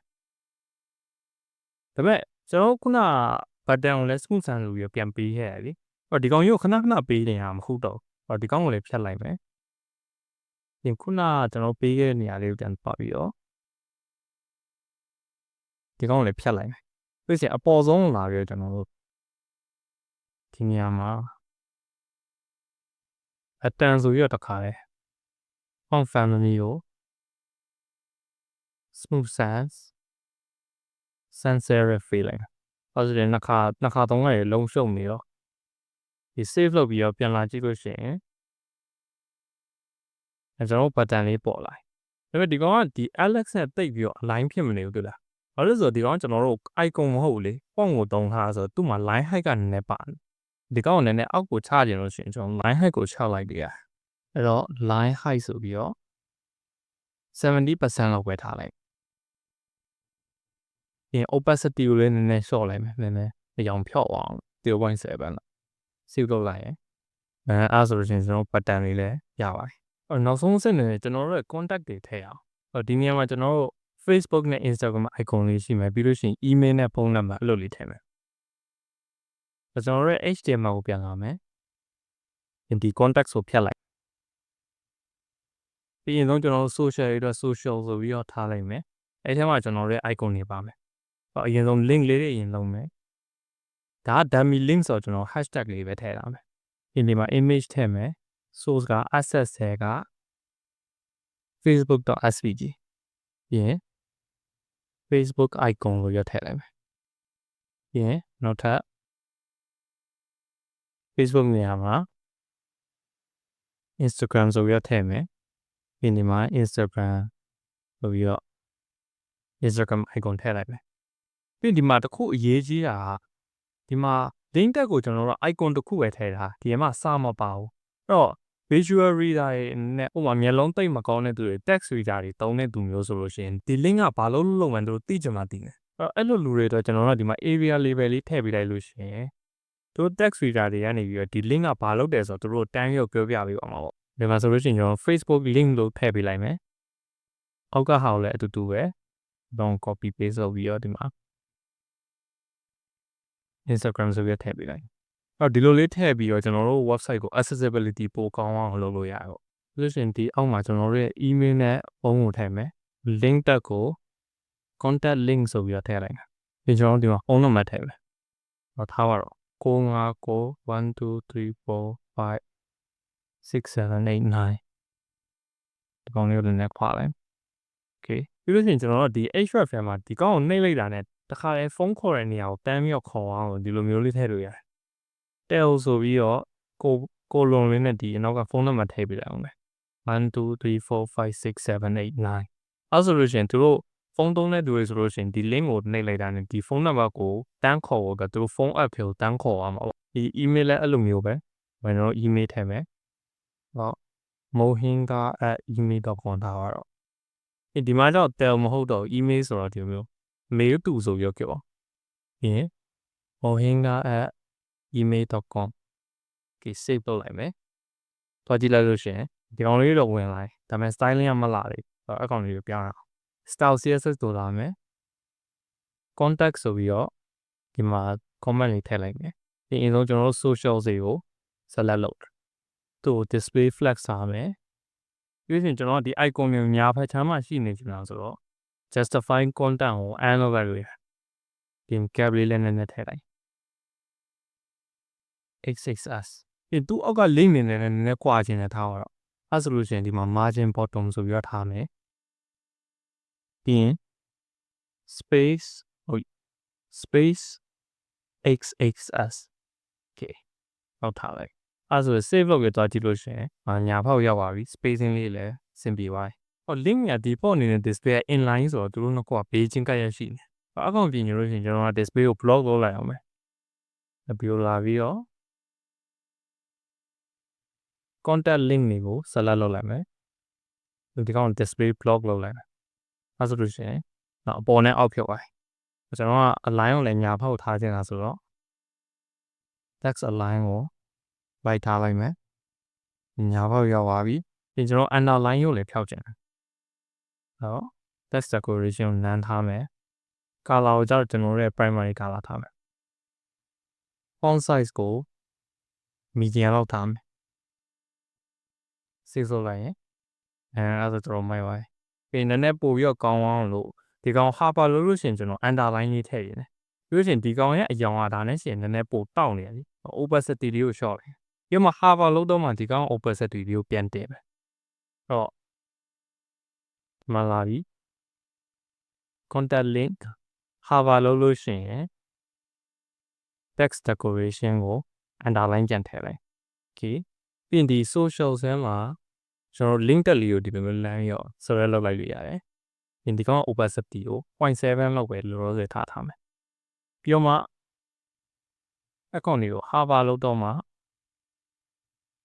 opacity ကိုအပြည့်ပြန်ထားလိုက်ပြန်လာကြည့်လို့ရှိရင်အယောင်လေးကမှန်သွားပြီ hover လုပ်လိုက်နည်းနည်းလေးတောက်သွားတယ်လားဒီကောင်လေးပဲ hover လုပ်လိုက် underline လေးပါလာကျွန်တော်တို့ UI ဒီလောက်ပဲနောက်ဆင့်မှာကျွန်တော် JavaScript ကိုစပြီးထည့်လိုက်အောင်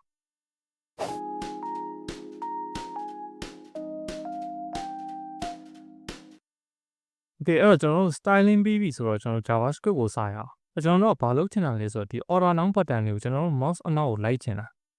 အမြဲတမ်းလိုက်နေချင်တာလည်းမဟုတ်ဒီ mohinga ပုံပေါ်လေးကိုတင်တော့မှပဲလိုက်ချင်တာကျွန်တော်အဲ့လိုမျိုးရအောင်လို့ဘယ်လိုလုပ်မလဲဆိုတော့အရင်စဉ်းစားကြည့်လိုက်အောင်အဲ့လိုလုပ်ဖို့အတွက်ကကျွန်တော် calculation လေးနည်းနည်းလိုတော့ပဲအဲ့တော့ဘယ်လို calculate လုပ်မယ်ဆိုတော့ကျွန်တော်ဒီမှာပုံလေးဆွဲပြီးတော့ပြပေးမယ်ကျွန်တော်ဒီမှာ image container ရှိရလေမှတ်မိလားဒီကောင်ကျွန်တော် image container div ရှိနေပြီးရင်ဒီ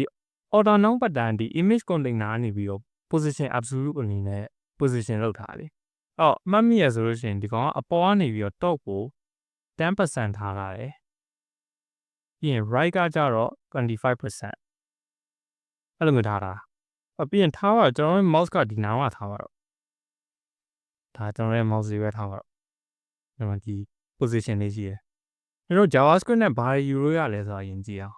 ကျွန်တော်ကဘာလုပ်ရမလဲဆိုတော့ဒီ order now button လေးကဒီနေရာရောက်ချင်တာလေကျွန်တော် calculate လုပ်ရမယ့်ဟာက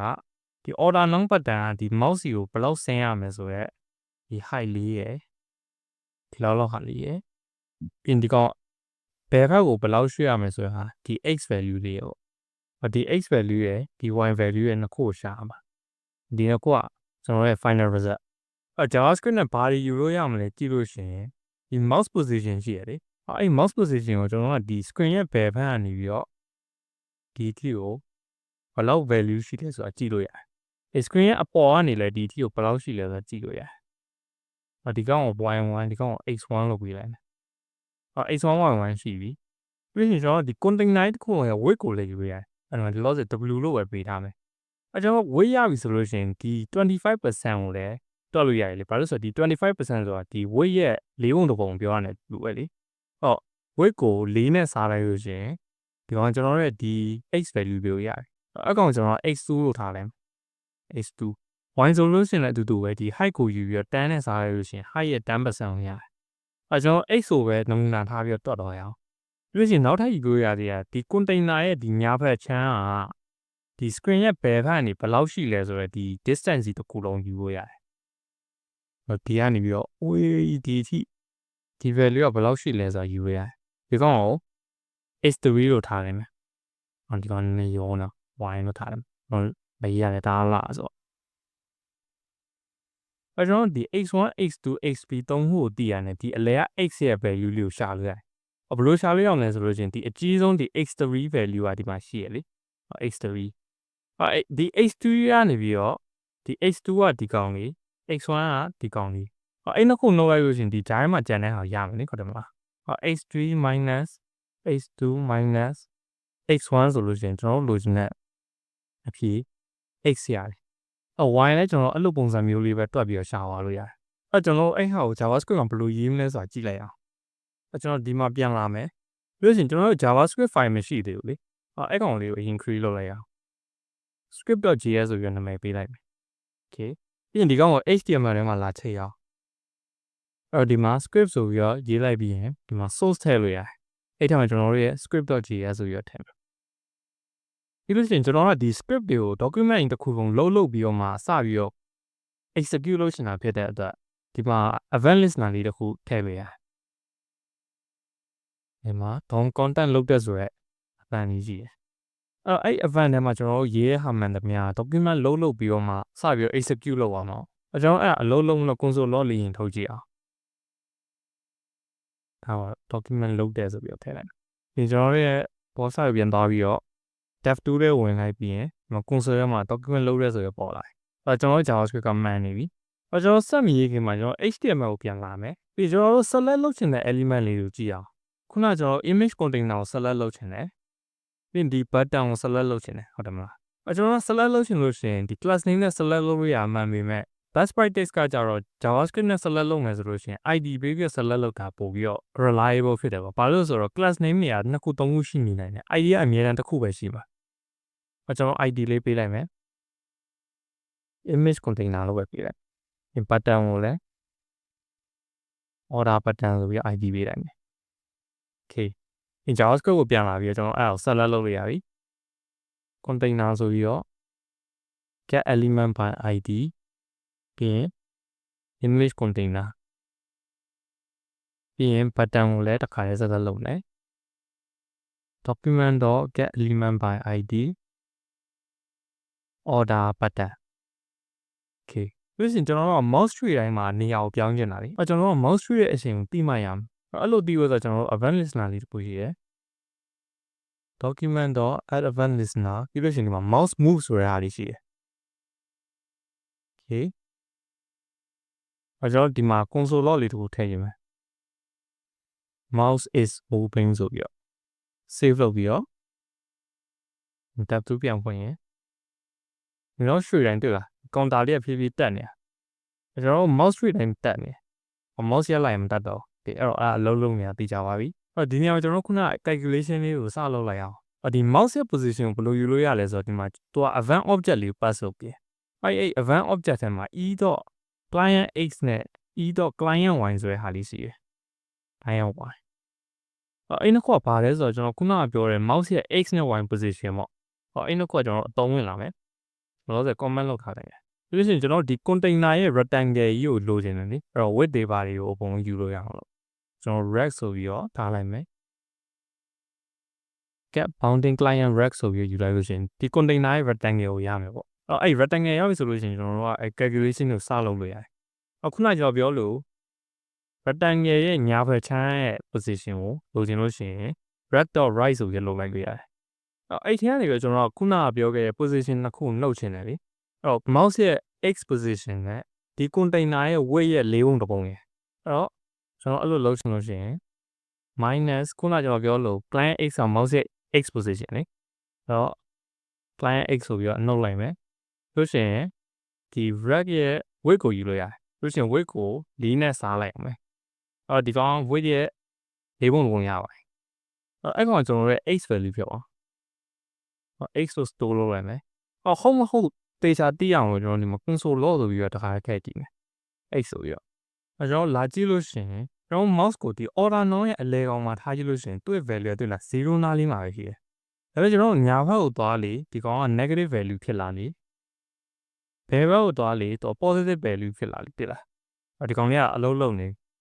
တခုပဲကျွန်တော်ကညာဘက်သွားလို့ရှိရင်ဒီကောင်က positive ဖြစ်စေခြင်းနဲ့ဘယ်ဘက်ကိုသွားလို့ရှိရင် negative ဖြစ်စေခြင်းနဲ့အကောင်လေးကို flip လုပ်ချင်တယ်ဆိုလို့ရှိရင်ကျွန်တော်ကဒီကောင်လေးကို green နဲ့ခတ်ပြီးတော့ -1 နဲ့မြောက်လိုက်အောင်မယ်အဲဆိုလို့ရှိရင်လေမှာဆို0ညာဘက်သွားရင် positive ဘယ်ဘက်သွားရင် negative okay လုံးနေပြီ y ကိုလည်းအဲ့လိုလိုပဲရှာလိုက်အောင်ကျွန်တော်ဒီမှာ y ဆိုပြီးတော့ထားမယ်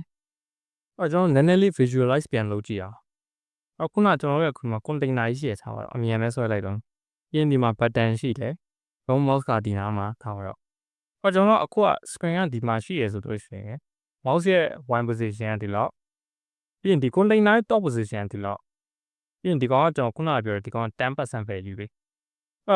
ကျွန်တော်က ဒီကနေပြီးတော့ဒီ value ကိုလိုချင်တာလေဒီကောင်လိုချင်တာဆိုတော့ဒီ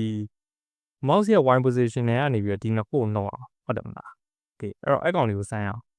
ဒီမှာကျွန်တော်တို့က client y တဲ့ကနေပြီးတော့နှုတ်ချင်တာဆိုရင်အဲ့ထဲကနေပြီးတော့ rep ရဲ့အပေါ် h ရဲ့ position ဆိုတော့တောက်ကိုထည့်လိုက်မယ်ပြီးလို့ရှိရင် rep ရဲ့ဒီတစ်ခါကျတော့ height ဖြစ်သွားတယ်သူ့ရဲ့ 10% ဆိုတော့30နဲ့စားလိုက်စားပြီးရင်ဒီမှာ y လေးကိုတစ်ခါထည့်ရတယ်နှစ်ခုလုံးတစ်ခါ console လောက်လောက်လာကြည့်ရင်ဒီမှာ order now ရဲ့အလယ်နားမှာဆိုလို့ရှိရင်သူက0နဲ့နီးရဲ့အပေါ်ကိုတက်လေ negative ဖြစ်လေအောက်ကိုဆင်းလေ positive ဖြစ်လေ x ဆိုတူတူပဲညာဘက်ကိုသွားလေ positive ဖြစ်လေဘယ်ဘက်ကိုသွားလေ negative ဖြစ်လာလေဒီကောင်ကအလုံးလုံးနေပြီဒီ order now button ကိုကျွန်တော်တို့ဒီ position နေနဲ့လိုက်ပြီးတော့ပေါင်းထည့်ဖို့ပဲကြံတော့အဲ့ကောင်လေးကိုလုပ်အောင်ကျွန်တော်တို့ဒီမှာ button ကိုလာယူမယ်ပြီးလို့ရှိရင်ဒီကောင်ရဲ့ style ထဲမှာကျွန်တော် transform ကိုလမ်းပြီးပြောင်းလို့ရတယ်transform ကိုကျွန်တော် translate လုပ်ချင်တာလေtranslate ဆိုပြီးတော့ထည့်လိုက်မယ်ပြီးလို့ရှိရင်သူ့ရဲ့ x value နဲ့မှာကျွန်တော် x ကိုထည့်မယ် in pixel ဆိုပြီးတော့ပြီးတော့ y value နဲ့မှာလည်း y ဆိုပြီးတော့ pixel ပေးလိုက် save လုပ်ပြီးတော့ပြန်သွားကြည့်လို့ရှိရင်အဲ့တော့ကျွန်တော် mouse နောက်တော့လိုက်နေပြီဒါပေမဲ့ဒီ button ရဲ့ center ကကျွန်တော်တို့ရဲ့ mouse ရဲ့ center နဲ့တထပ်တည်းဖြစ်နေကြတယ်ဒါပေမဲ့အခုတော့ offset ကြီးဖြစ်နေဟုတ်ဘာဖြစ်တာလဲတေချာကြည့်လို့ရှိရင်ဒီ mouse ကဒီ button ရဲ့ညာဘက်အပေါ်တောင်းမှာရှိနေတွေ့လားပြီးတော့ style css မှာတွားကြည့်လို့ရှိရင်ဒီ order button မှာကျွန်တော်ရဲ့ translate ကို 50% နဲ့ -50% ရှိသေးရဲ့လေအဲ့ကောင်ကိုကျွန်တော်တို့က override လုပ်လိုက်လို့ဖြစ်သွားတော့ဒီကောင်ကဒီနှစ်ခုကမရှိတော့ဘူးလို့ဖြစ်သွားအဲ့နှစ်ခုကကျွန်တော်တို့ထည့်ပေးရမယ်ထားပါတော့ကျွန်တော်တို့ x ကို 50% ပေါင်းနေတယ်ပြီးရင် y ကို 50% နှုတ်ချင်တယ်အဲ့ဒါကိုကျွန်တော်ကဒီ css မှာတစ်ခါလေးလုပ်လို့ရတယ်ဘာနဲ့လုပ်လဲဆိုလို့ရှိရင်ဒီ calc ဆိုတဲ့ function လေးနဲ့လုပ်ရတယ်ဒီ calc function တစ်ခုကောင်းလာတော့ unit မတူလဲအပေါင်းလုပ်တွေလုပ်လို့ရတယ်ဒီမှာကျွန်တော်က pixel နဲ့ 50% နဲ့ပေါင်းချင်တယ်ထားပါတော့အဲ့လိုလေးလုပ်ပေးလိုက်မယ်ပြီးရင် y လည်းအတူတူပဲ calc ဆိုပြီးတော့ဒီထဲမှာ -50% ဆိုထည့်ပေးလိုက်ပြီးရှင်တန်သွားကြည့်လို့ရှင်တွေ့လားကျွန်တော်ရဲ့ mouse ရဲ့ center ကို button center နဲ့ညှိသွားတယ်ပြဿနာတစ်ခုရှိနေသေးတယ်ဘာလို့လဲကျွန်တော်ကခုနပြောလို့မုံဟင်းကားပေါ်မှာ hover လုံးကဒီကောင်လေးကိုလိုက်ချင်တာလေအပြင်မှာဆိုလို့ရှင် hover မလုပ်ချင်ဘူးနားလေးမှာပဲရှိနေစေချင်တာကျွန်တော်ကဒီမုံဟင်းကားပေါ်ကို hover လုပ်တဲ့ဟာကိုဒီတက်လုံးမှရပါလိဒါပေမဲ့ဒီမှာပြဿနာတစ်ခုရှိတာမုံဟင်းကားပေါ်ကကျွန်တော်တို့မျက်စိမှာသာဒီလိုအဝိုင်းပုံကြီးဖြစ်နေတာတကယ်တမ်း bounding box အနေနဲ့ဆိုလို့ရှင်ဒီကောင်က rectangle ပုံစံကြီးhover လုပ်လို့ရှင်ဒီ circle ပုံစံလေးပုံမှာပဲ hover ဆိုပြီးကျွန်တော်လုပ်လို့မရအောင်ကျွန်တော်ဘာလို့ဆိုရလဲဆိုတော့ပြမယ်လောဆယ်ရှင်းအောင်ဒီကောင်ကိုအရင်နဲ့ comment အောင်ပြန်လုပ်လိုက်မယ်ဒီမှာပဲရှိနေelement တွေကိုသွားပြီးတော့ဒီကောင်ကို select လုပ်လိုက်မယ်တွေ့လား hero image ဆိုပြီးတော့ तू က rectangle ကြီးပဲရှိတာဒီ circle တစ်ခုစာလေးပဲမရှိဘူးကျွန်တော်တို့ကဥမာထားပါတော့ style css ကိုသွားပြီးတော့ hero image မှာထားပါတော့ hero image hover လုပ်လို့ရှိရင်ဒီကောင်ကို opacity 0.5 ပဲထားမယ်ထားပါတော့ကျွန်တော်တို့ effect လေးကိုမြင်အောင်အဲ့ဆိုလို့ရှိရင်တွေ့လားဝန်ဟင်းပုံပေါ်တော့မရောက်သေးဘူးကျွန်တော်ဒီနားလေးမှာတင်ဒီကောင် hover အပတ်ကဝင်နေအဲ့ဒါပြဿနာရှိတယ်အဲ့ကောင်ကျွန်တော်ဘယ်လိုဖြည့်ရှင်းလို့ရအောင်လဲဆိုလို့ရှိရင် clipping mask ကိုသုံးလို့ရတယ်clipping mask ဆိုတဲ့ဟာကျွန်တော်တို့ရဲ့ဒီ rectangle ပုံမျိုးဘယ်လိုပုံစံမျိုး shape နဲ့ cut out လုပ်ရှင်နေဆိုတဲ့ဟာ position တွေပြောပြီးတော့လုပ်လို့ရတဲ့ဟာမျိုးပေါ့အဲ့ဒါအဲ့ position တွေကျွန်တော်ကိုယ်တိုင်လုပ်နေကြမလို့clipping mask generator လေးရှိတယ်အဲ့ကောင်တွေကိုသုံးလို့ရတယ်ကျွန်တော် Google မှာလာပြီးတော့ CSS clip path generator ဆိုပြီးတော့အဲ့လိုလုပ်လိုက်ဗျာပြီးရင်ဒီမှာ clip ဆိုတာပထမဆုံးတွေ့ရတာလေးနေလိုက်တော့ဘာလဲဆိုတော့ဒီမှာ triangle ပုံစံ cut out လုပ်ချင်လား pentagon hexagon တော့အဲ့လိုမျိုးစုံရှိတယ်ကျွန်တော်အဝိုင်းပုံဆို circle ကိုသုံးမယ်လို့ဆိုရင်ဒီ image ကိုလုပ်ချင်တာမဟုတ်လေကျွန်တော်မုံဟင်းကားပုံနဲ့တိုက်ပြီးတော့ဟုတ်တယ်မလားသူကဒီမှာ custom URL လေးကိုလက်ခံတယ်အဲ့ URL နေရာမှာကျွန်တော်တို့ဒီမုံဟင်းကားပုံလေးကို right click နှိပ်ပြီးတော့ open image in new tab ဆိုပြီးလုပ်လိုက်ရတယ်ဒီမှာကျွန်တော်တို့ရဲ့မုံဟင်းကားပုံအဲ့ကောင်လေးကို copy လုပ်ပြီးတော့ဒီမှာ paste လုပ်လိုက်လို့ရတယ် okay လို့ဆိုရင်ဒီမှာ size ရှိရလေ size ကကျွန်တော်တို့ဒီအပေါ်က size တွေနဲ့ညီနေမှရ960နဲ့930 4000နဲ့930 okay ကျွန်တော်ဒီကောင်လေးကိုစပြီးညှိလို့ရပြီ။ညာလေးနည်းနည်းလေးအောက်ချလိုက်မယ်။ဒါရဲ့နည်းနည်းကြီးလုံးနေ။ဘယ်တော့ကမ်းမယ် နဲ့ပေါ်တင်အောင်မယ်နည်းလေးကြီးနေလို့ဟုတ်တော့ဆိုရမလားဘယ်နဲ့ညာနေရတော့ညှိရခတ်တယ်ဒါပေမဲ့လောက်ဆိုရင်ကိုတော်တော်အဆင်ပြေနေဒီကောင်လေးကိုကျွန်တော် copy လုပ်လိုက်အောင်ပြီးကျွန်တော် CSS ကိုပြန်သွားမယ်ဒီကောင်ရဲ့ bank ဆောက်လိုက်တယ်အဲ့ပြီးရင်ကျွန်တော်ဒီ hero image မှာတစ်ခါလေ clip ပတ်ထည့်လို့ရတယ်ဒါပေမဲ့အဲ့လိုထည့်လိုက်လို့ရှိရင်ဒီမှာဒီနားမှာ weird effect ကြီးတွေ့လား cut out လုပ်ထားလို့ကြီးဖြစ်သွားတယ်တွေ့လားအဲ့လိုမျိုးကြီးကျွန်တော်မလိုချင်ဘူးကွာဒီမုံဟင်းကားပုံမှန်အတိုင်းလေးပဲပြချင်တယ်ဒါပေမဲ့ဒီ effect ကိုလည်းရှိချင်တယ်အဲ့တော့ကျွန်တော်ဘယ်လိုလုပ်လို့ရမလဲဆိုလို့ရှိရင် div အသစ်ထပ်ပြီးထည့်လိုက်လို့ရတယ်ဒီနေရာမှာ mask ဆိုပြီးတော့ div တစ်ခုထပ်ထည့်လိုက်တယ်လို့ရှိရင်ဒီမှာကျွန်တော် mask ကို select လုပ်မယ်ပြီးဒီကောင်ကကျွန်တော်တို့ image အပေါ်မှာရှိနေရမှာလေဒီကောင် position absolute ပေးမှရဒီမှာ absolute ဒီ absolute ကဒီ container ကနေပြီး relative ဖြစ်နေမှာဒီ container size ကစဉ်းစားကြည့်လို့ရှိရင် hero image ရဲ့ size နဲ့တူပဲလေသူ့ရဲ့အထက်မှာဘာမှမရှိဒီ hero image တစ်ခုပဲရှိတာ button ကလည်း absolute ဆိုတော့သူကနေရာမယူကျွန်တော်ဒီကောင်ကို hero image container အတိုင်း size တူအောင်လုပ်လိုက်လို့ရှိရင်ဒီ hero image နဲ့တူပြီးသားဖြစ်ပါတယ်ကျွန်တော်ကအဲ့လို position absolute ကို parent နဲ့ size တူဖြစ်ရှင်လဲဆိုလို့ရှိရင်အမြန်လုပ်လို့ရinsert 0ဆိုပြီးတုံးလို့ရတယ်ဒီကောင်ကိုလောလောဆယ်မြင်တောင်လို့ background color ကို red ဆိုပြီးပေးလိုက် save လို့ရှိရင်ဒီရောင်းပေါ်လာဒါပေမဲ့ကျွန်တော်ကဒီ rectangle ရုပ်မလို့ခြင်းလေခုနပြက်ပတ်လေးကိုထည့်မယ်ထည့်ရလို့ရှိရင်ဒီမှာပေါ်လာဒါပေမဲ့သေးနေတယ်တွေ့လားဘာလို့လဲဆိုတော့ကျွန်တော်မှတ်မိလား hero image မှာကျွန်တော် scale 1.2 လောက်တာလေအဲ့တော့ဒီကောင်လည်းကျွန်တော် scale 1.2 လောက်ပြရ transform scale 1.2 save လုပ်လိုက်မယ်တိတ်မကြိုက်သေးဘူးဘာလို့လဲဆိုတော့ကျွန်တော် image style လောက်သွားလို့ပဲဒီကောင်ကို scale လုပ်တဲ့အချိန်မှာဒီကောင်အောက်ကို expand ဖြစ်သွားအဲ့တော့ဒီမှာ scroll over လေးပဲဖြစ်နေအကောင်ကိုကျွန်တော် transform origin ပြင်ရမှာtransform origin ကို button ထားမယ်ပြီးရင်ကျွန်တော်ခုန main ကို scroll over ဖြစ်နေရတယ်မကြိုက်ဘူးအဲ့တော့တခါလေ main ကိုပါ overflow hidden ထားလိုက် okay save လုပ်ပြီးရင်သွားကြည့်ရင်ကွက်တီတော့ဖြစ်ပါတယ်အဲ့ကောင်ကိုကျွန်တော်တို့ background color ပြန်ဖြောက်လိုက်ပေးရပြီပြီးရင်ကျွန်တော် script js ကိုပြန်သွားမယ်ဒီမှာကျွန်တော်ရဲ့ mask ကို select လုပ်လိုက်မယ်element by id mask ပြီးရင်ကျွန်တော်ကဒီမှာ hover လုံးမလို့ကို variable လေးနဲ့ထားတင်တယ်ဒီမှာ true ဖြစ်ဖြစ် false ဖြစ်ဖြစ်လာမှာပေါ့အဲ့တော့ကျွန်တော်ဘယ်လိုလုပ်ရမလဲဆိုလို့ရှိရင်ဒီမှာ document.element from point ဆိုတဲ့ method လေးကိုယူသုံးလို့ရတယ်အဲ့ဒီမှာကျွန်တော်က x နဲ့ y value ကိုထည့်ပေးလိုက်အောင်မယ်x နဲ့ y ကကျွန်တော်တို့ရဲ့ e.client x နဲ့ e.client y နိmouse ရဲ့ position ပေါ့အဲ့ကောင်ကဒီကျွန်တော်တို့ဒီ position ထည့်ပေးလိုက်တဲ့နေရာမှာရှိတဲ့ element ကို return ပြန်ပေးမှာဒီကောင်ကျွန်တော် console log လုပ်ကြည့်မယ်ဆိုလို့ရှိရင် document.element from point e.client x e.client y ကျွန်တော် console tab ကိုပြန်သွားရင်ဒီမှာ heading တွေ hero image ရှိတယ်ဒါပေမဲ့ကျွန်တော်တို့ဒီအပေါ်လာလိုက်တဲ့အချိန်မှာဒီမှာဒီကောင် mask ဖြစ်သွားတယ်တွေ့လားကျွန်တော်ကဒီ mask ဖြစ်မဖြစ်ကိုလိုချင်တာ mask ဖြစ်နေလို့ရှိရင် hover လုပ်နေရသေးကြတယ် mask မဟုတ်ဘူးဆိုလို့ရှိရင် hover မလုပ်ကျွန်တော်အဲ့ဒါဖြစ်ချင်လို့ရှိရင်ဒီနေရာမှာကျွန်တော်က mask နဲ့တူလားဆိုပြီးတော့ check လိုက်အောင်ပဲပြင်ဖြတ်လိုက်မယ်ပြီးကျွန်တော်တခုကြံခဲ့ရဒီမှာ get element by id ဆိုပြီး mask ဆိုပြီးတော့ထည့်ထားပြင်မဲ့ HTML ထဲမှာဒီမှာ class name ပဲထည့်ရတယ်ဒီမှာ id လေးထည့်လိုက်အောင် mask ဆိုပြီးတော့ပြီးရင်ဒီ hovering ကိုကျွန်တော် console log လုပ်ကြည့်အောင် is hovering ဆိုပြီးတော့ save လုပ်မယ် enter ကြည့်မယ်လောလောဆယ်ဒီမှာ false ဖြစ်နေဒါပေမဲ့ဒီပေါ်ရောက်လိုက်တာနဲ့ true ဖြစ်သွားပြီတွေ့လားဒါဆိုရင် false ဖြစ်သွားပြီဒါဆို true ဖြစ်သွားပြီအဲ့ဒါလည်းတော့အလုံးလုံးနေပြီကျွန်တော်လောကတော့မှာဒီကောင် true ဆိုလို့ရှိရင်ဒီကောင်ကိုခုနကကျွန်တော်တို့ position ရွှေ့လို့ရွှေ့လိုက်အောင်မယ်ဒီနေရာမှာ is hovering ဆိုပြီးတော့ true ဖြစ်တယ်ဆိုရင်ဒီကောင်ကို transform ပေးမယ်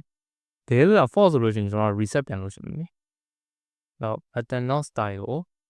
empty string ပြန်ထားလိုက်ဟိုမှာ jaggy ဖြစ်နေအဲ့ရဘာလို့ဖြစ်နေရလဲကျွန်တော်ဒီမှာတကယ်လို့ is hovering ကို console log လုပ်မယ်အဲ့ဒီမှာ false ဖြစ်နေတယ်true ဖြစ်တယ် true ဖြစ်လိုက် false ဖြစ်လိုက်ဖြစ်နေတွေ့လား ဘာလို့လဲဆိုတော့ကျွန်တော်ရဲ့ mouse နဲ့ဒီ mouse နဲ့ကြားတယ်ဒီ button ကြီးကဝင်လာနေတယ်တောက်ချောက်အဲ့ကောင်က true ဖြစ်လိုက် false ဖြစ်လိုက်ဒီဖြစ်နေတာအဲ့လိုမျိုးမလိုချင်ဘူးဆိုလို့ရှိရင်ကျွန်တော်ဒီ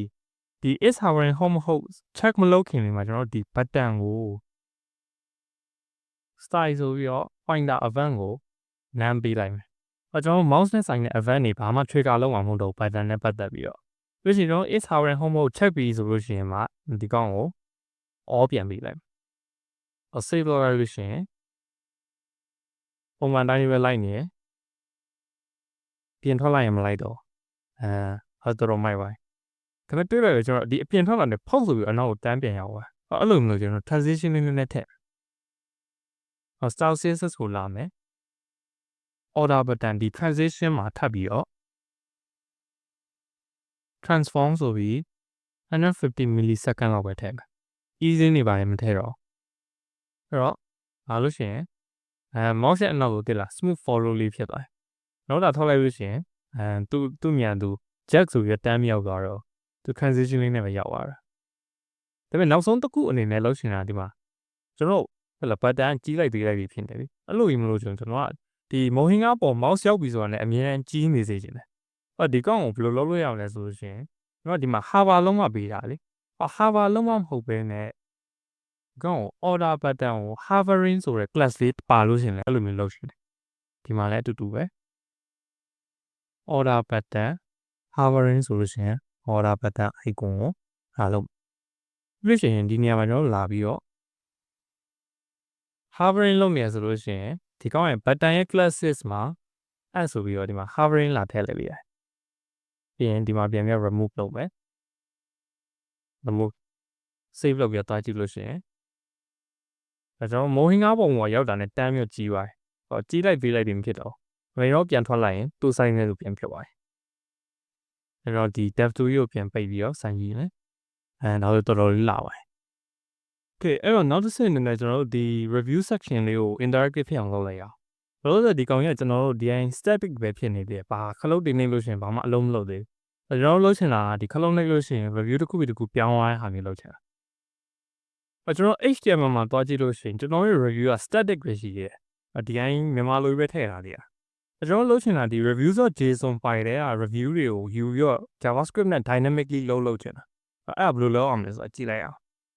ဒီဆုံးကျွန်တော် script.js ကိုလာမယ်ပြီးရင် portion ကိုဒီကောင်ကိုကျွန်တော် function တက်ခွဲလိုက်မယ်သူ့ logic နဲ့သူဖြစ်အောင်ဒီအောက်မှာကျွန်တော် function ဆိုပြီးတော့ handle mouse move ဆိုပြီးတော့ထားလိုက်မယ်ဒီ function နဲ့ကိုဒီ logic တွေအကုန်လုံးထည့်လိုက် okay ပြီးရင်ဒီအောင်ကျွန်တော်ပြန်ခေါ်ရမယ် handle mouse move ဆိုပြီးတော့ okay ပြီးရင်ကျွန်တော် review အတွက်လည်း function တစ်ခုလုပ်လိုက်မယ်load review ဆိုပြီးတော့လုပ်မယ်ဒီကောင်ကိုလည်းဒီမှာပြန်ခေါ်မယ်အဲ့ဒီတော့ကျွန်တော်ဘာမှမရေးခင်ဒီ HTML tag တွေကို select လုပ်ရမယ်လေ select လုပ်ရမယ်ဆိုတော့ဒီကောင်တွေကို ID တွေပေးရမယ်ကျွန်တော် select လုပ်ချင်တာဒီ review container ကို select လုပ်မယ်review တွေကိုဒီအထဲမှာထည့်အောင်လို့ပြီးလို့ရှိရင်ဒီ review button နှစ်ခုကိုလည်း select လုပ်ရမယ်သူတို့ရဲ့ click event ကို listen လုပ်လို့ရအောင်တော့ID ဆိုပြီးတော့ review container ဆိုပြီးတော့ပေးလိုက်မယ် button မှာလည်းလာပြီးတော့ဒီကောင်က previous button လို့ပေးမယ်ဒီကောင်က next button လို့ပေးမယ်အရှိနဲ့အနောက်နဲ့ပြီးရင်ကျွန်တော်တို့ဒီကောင်ကြီးကိုမရှိချင်ဘူးဒီကောင်ကိုကျွန်တော်တို့ dynamically လုပ်ချင်ပါလေဒီကောင်ကိုကျွန်တော် command လုပ်လိုက်မယ်ဖြတ်တော့မဖြတ်သေးဘူးဘာလို့လဲဆိုတော့ဒီ styling ကိုကျွန်တော်တို့ပြန်ယူသုံးအောင်ပါလေကျွန်တော်တို့ script.js ကိုလာမယ်ပြီးအရင်ဆုံးကျွန်တော်တို့ဒီ review JSON နဲ့က data တွေကိုအရင်လုပ်အောင်အဲ့ဒါဘယ်လိုလုပ်လဲရလဲဆိုလို့ချင်းကျွန်တော်တို့ဒီ fetch ကိုသုံးလို့ရတယ်fetch ဆိုတဲ့ဟာမသိရတဲ့သူတွေအတွက်ဒီကောင်က API call တွေကိုသုံးနေနေမှာသုံးတာ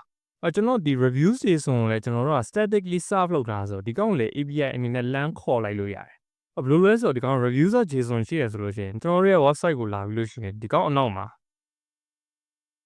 reviews.json လို့ရိုက်ထည့်လိုက်လို့ရှိရင်ဒီမှာကျွန်တော်တို့ JSON data ထွက်လာတယ်API get request လို့ပဲဖြစ်နေမှာဆိုတော့ဒီကောင်ကိုကျွန်တော် fetch ကိုသုံးပြီးခေါ်လို့ရတယ်ဒီမှာလာပြီးတော့ fetch လုပ်မယ်ဒီမှာ reviews.json လို့ပဲထည့်ပြလိုက်ရပြီး fetch က async function ဆိုတော့ကျွန်တော် async await တွေသုံးနေတယ်ဆိုဒီကောင်ကို async ပြောင်းလိုက်ပဲဒီမှာ await လုပ်ပြီးတော့ response ကိုယူမယ်ဒီ response နဲ့ကျွန်တော်က JSON လို့တင်တာလေJSON လည်းသူက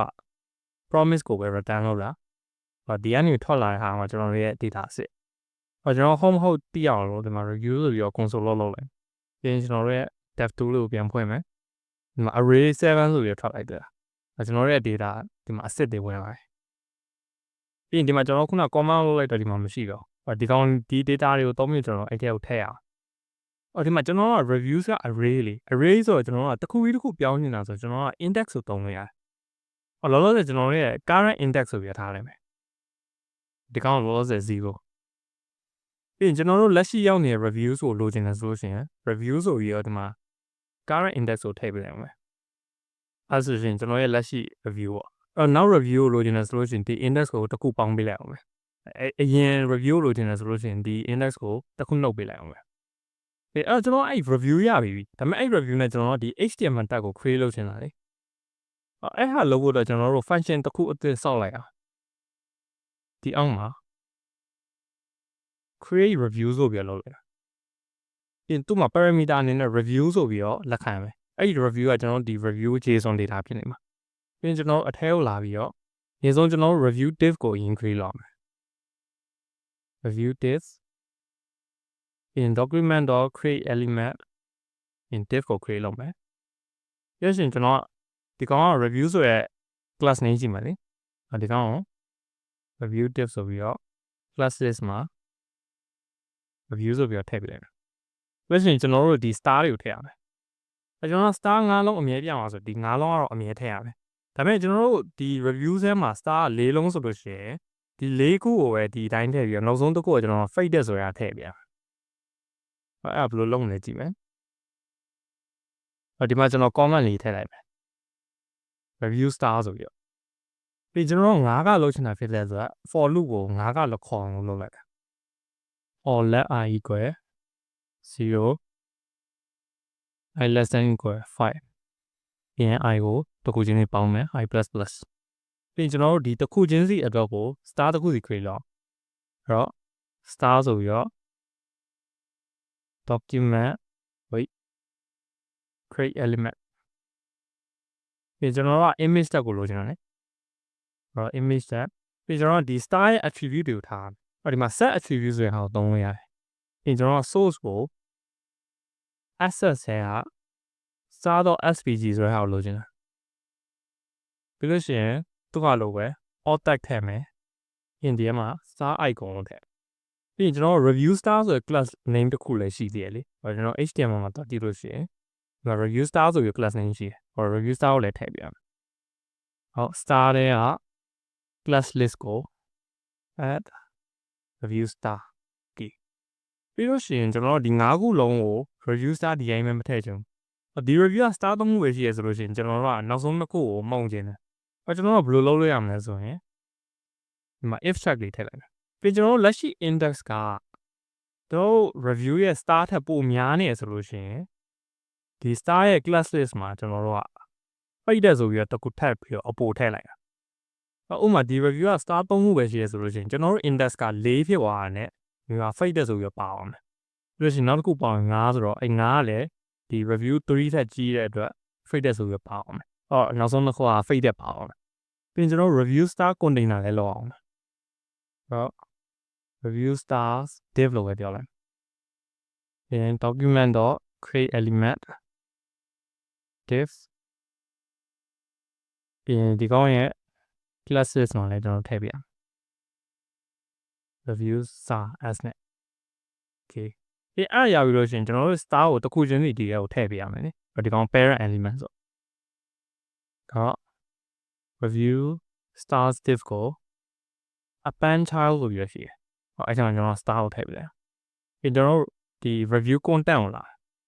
ဒီ review star ပြီးသွားလို့ရှိရင်ဒီ review content အကောင်လွယ်ဒီအောက်ကဒီ review ကလည်းပါအဲ့နှစ်ခုကတော့ straight forward ဖြစ်တယ်ဒီအောက်ကိုလာပြီးလို့ရှိရင်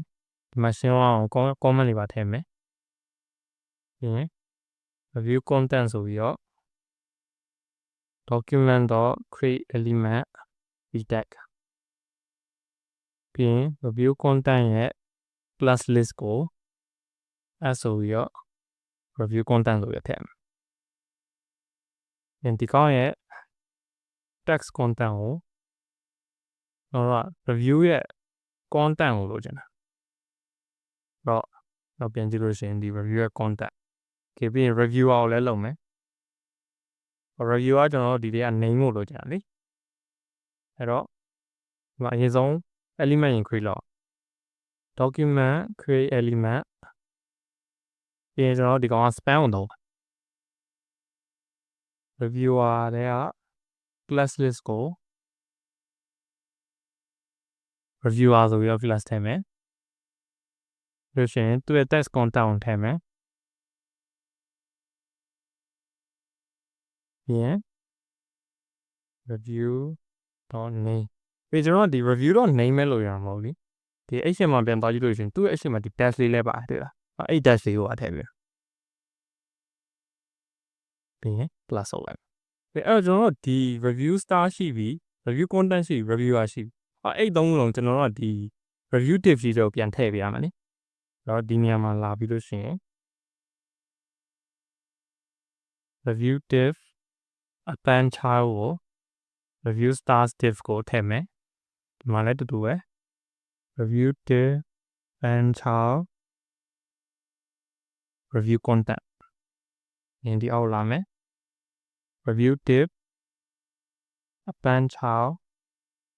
reviewer okay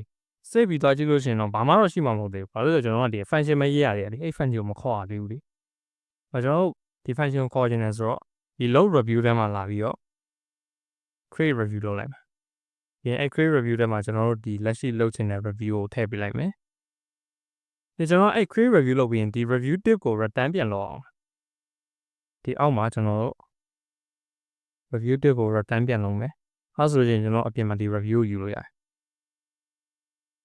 review ဆိုပဲယူမယ်ဒီကျွန်တော်ကဒီ review ကိုဒီ review container တွေကိုထည့်ချင်တာဒီအပေါ်ဆုံးမှာလာပြီးတော့ကျွန်တော်တို့ review container ဆိုပြီးတော့ select လုပ်မယ် crg ဖြစ်အောင် okay တော့ document get element by id review container